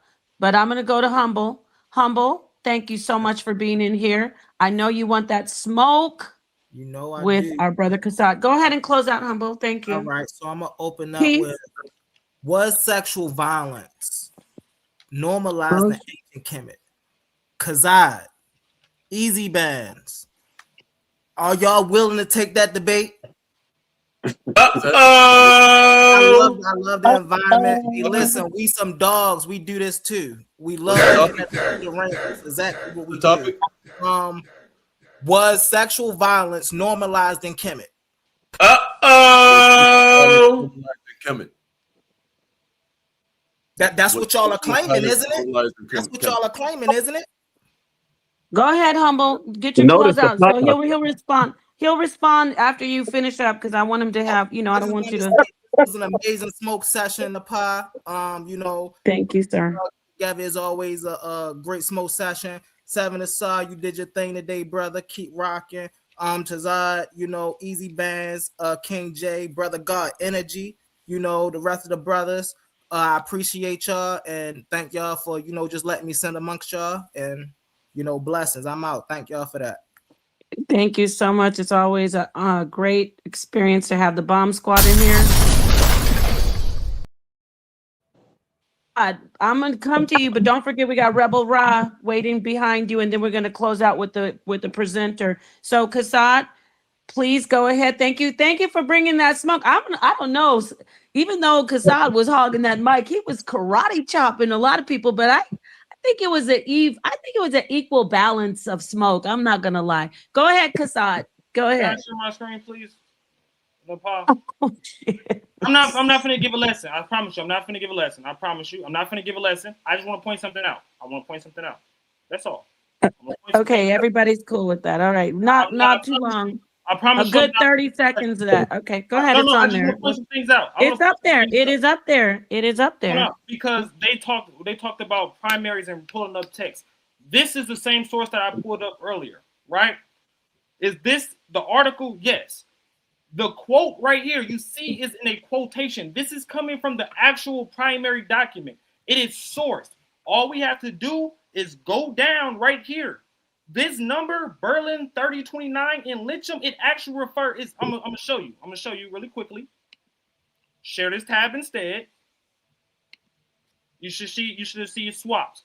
This source that is referencing is actually the primary. I'm not making something up. The scholar isn't making something up. This is why they didn't want me to read this, because he's trying to put it on the biblical or Abrahamic faiths. When no, that's not it, bro. All these people had this idea that their God gave them the authority to go out and be the top person. That all of them believe that. He trying to make it a monopoly, and that was the point. Now we try to get into different things on the culture of ancient Egypt, going into the rape and stuff. You trying to challenge me on a claim that I never made. I never said it was the norm, but it is done throughout multiple dynasties with multiple pharaohs. You cannot say that they did not do it. That's the point. Just like we cannot say the Israelites didn't do things. Like I said, when Ausar read his source, pointed out when he read the scripture, it said wicked men. The Bible is acknowledging that this is a wicked act and it should not be done. I'm going to say, where is that at in Egypt? That's all I was going to do. Let's trade sources. But niggas is scared and they don't really want the smoke. This is why I'm telling them, pull up the primaries and stuff and we can do this. We really do this primary stuff. They don't want the smoke. So once again, now I'm going to share 2 more things and I'm done. Now, he mentioned the Kundalita drill. Y'all are so funny, Ausar. I beat you, beat King J, and the other guy, I say, brought this up, and I got the same source and smoked all y'all with it. If you want to say this right here, because ain't no scholar said this is Ausar saying this. I read the scholar's work. He said the image has nothing to do with the inscription. If you want to go off what Ausar said, okay, this image and stuff, that's portraying Asherah and Yahweh, okay. So this right here, this image right here that's on the screen, it don't matter what the text say, this homosexual. You got niggas beating off and pointing cum at their mouth. Oh no, come on, bro. Come on, man. Okay, I gotta take this down. It's too much. Hey, tell them to pull up the script and I'll read it for them right now. No, pull it up. I'll read it for them right now. I pulled up that Hebrew and it said it had nothing to do with the deity Asherah. And you what? Bro, what are you talking about, man? What the scholar said? That's what the scholar said. You can pull it up and I'll read it for him and show me wrong too. Clark and Carr, brother. Are you gonna do the debate? Hey, Kassad, my friend, brother. Are you gonna do the debate with Humble? No, we let's do it. On what okay, we're gonna set it up. We'll work on that through sa.neter. I'm gonna move on. Thank you, Kassad. Let's do it. Rebel Ra, come on in. And Kassad, I can't believe you said that. Okay, Rebel Ra, thank you so much for being here. Your closeout, and then we're gonna get to the presenter. Sick. Hey, yeah, give thanks again to the people on the board. Give thanks, Napar. And I like your show the other day with the anima and everything going on. Oh, yeah. But I tell MCAR, that youth Kassad obsessed with him, because every live Kassad come on, MCAR name have to be mentioned because he's traumatized.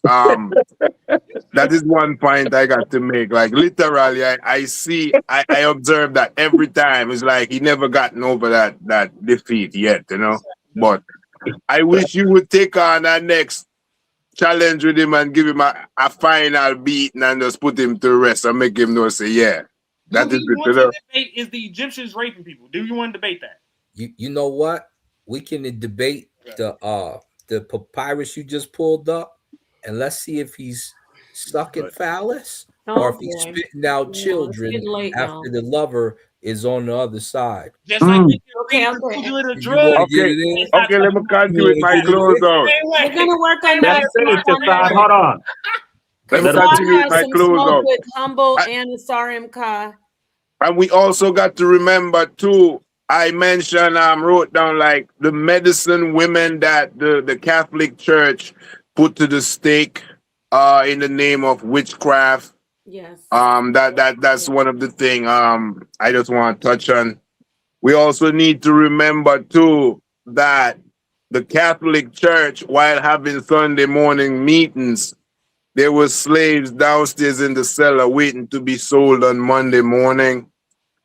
And that is all in the name of Jesus and God thing, you know what I mean? So that is real atrocity against our people. In the name of Jesus. Come on, brother. Yeah, we know Wall Street and everything is we start Wall Street, you know what I mean? Our backs, our tears is Wall Street, you know what I'm saying? We have the Ethiopia-Italia war, where Mussolini was blessed by the Vatican to go fight His Majesty Emperor Haile Selassie, even though that Ethiopia had to recede after 5 years. We see that the Catholic Church again was ordaining this holy war against His Majesty. So even in this day and age, we see these things happening prevalently. So we don't even need to go back in so far, but as I say, it's nice to be on the board. And Napa, I like the little brawl session where, you know what I mean, you don't come in and everybody just get them peace. And I like the youth, them like humble and God energy and Ausar and them youth, the little Ashe, you know what I mean? Cause the youth them are come powerful. Zambia bridge need to get back with the African roots. You know, say easy bands. I rate you, bless you up in Canada and everybody up in Canada same way. And I will receive from this. So one love to everybody. Blessed love. Rastafari. One love, I love that. One love, Rasta man. You are a Rasta to your soul. My brothers, last but not least, we have the one who sparked the flame and had the smoke just rising. We have the one and only sa.neter. This was a genius topic. I don't know what it is about this topic, but you brought the smoke tonight. Y'all brought all kinds of sources and smoke. And the people in the audience, thank you for sticking with us so late. Come on in, sa.neter. Close out, my friend. Okay. We brought the smoke today, ladies and gentlemen. We was hotboxing. That's how much smoke we brought. Right? And I want to thank everybody that was on the panel, even the ones that got holes in their shirts. You're still my brothers, right? And we can disagree in scholarship, but I will always unite with you in community.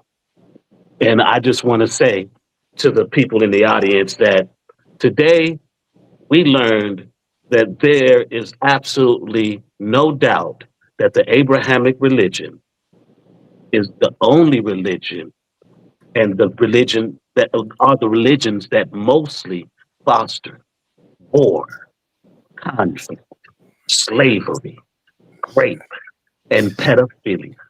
No one has been able to come up here to refute this claim because history backs me up. It wasn't my evaluation. It was history tapping me on my shoulder, saying, look at this.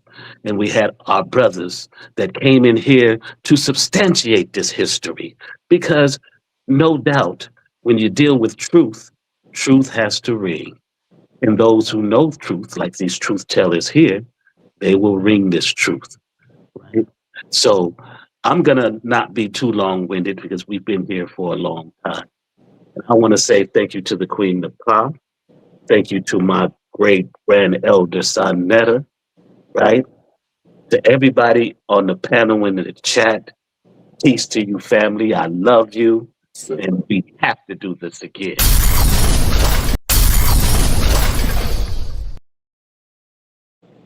That was beautiful. Thank you so much, my brothers. This was an excellent, I think I'm going to say this is a star-studded panel, in my opinion, as far as the information went. To the people in the audience, thank you for staying with us. I hope you enjoyed this smoke session. We will continue. We'll try to continue to do these because this is the toughest environment to be in. If you can't make it here, then you might as well just go ahead to your granny's church, start serving the bread and the grape juice. Keep it real peaceful. Yeah. All right, y'all. Peace to everybody. Peace, peace, peace. Who wants to smoke? Who wants to smoke?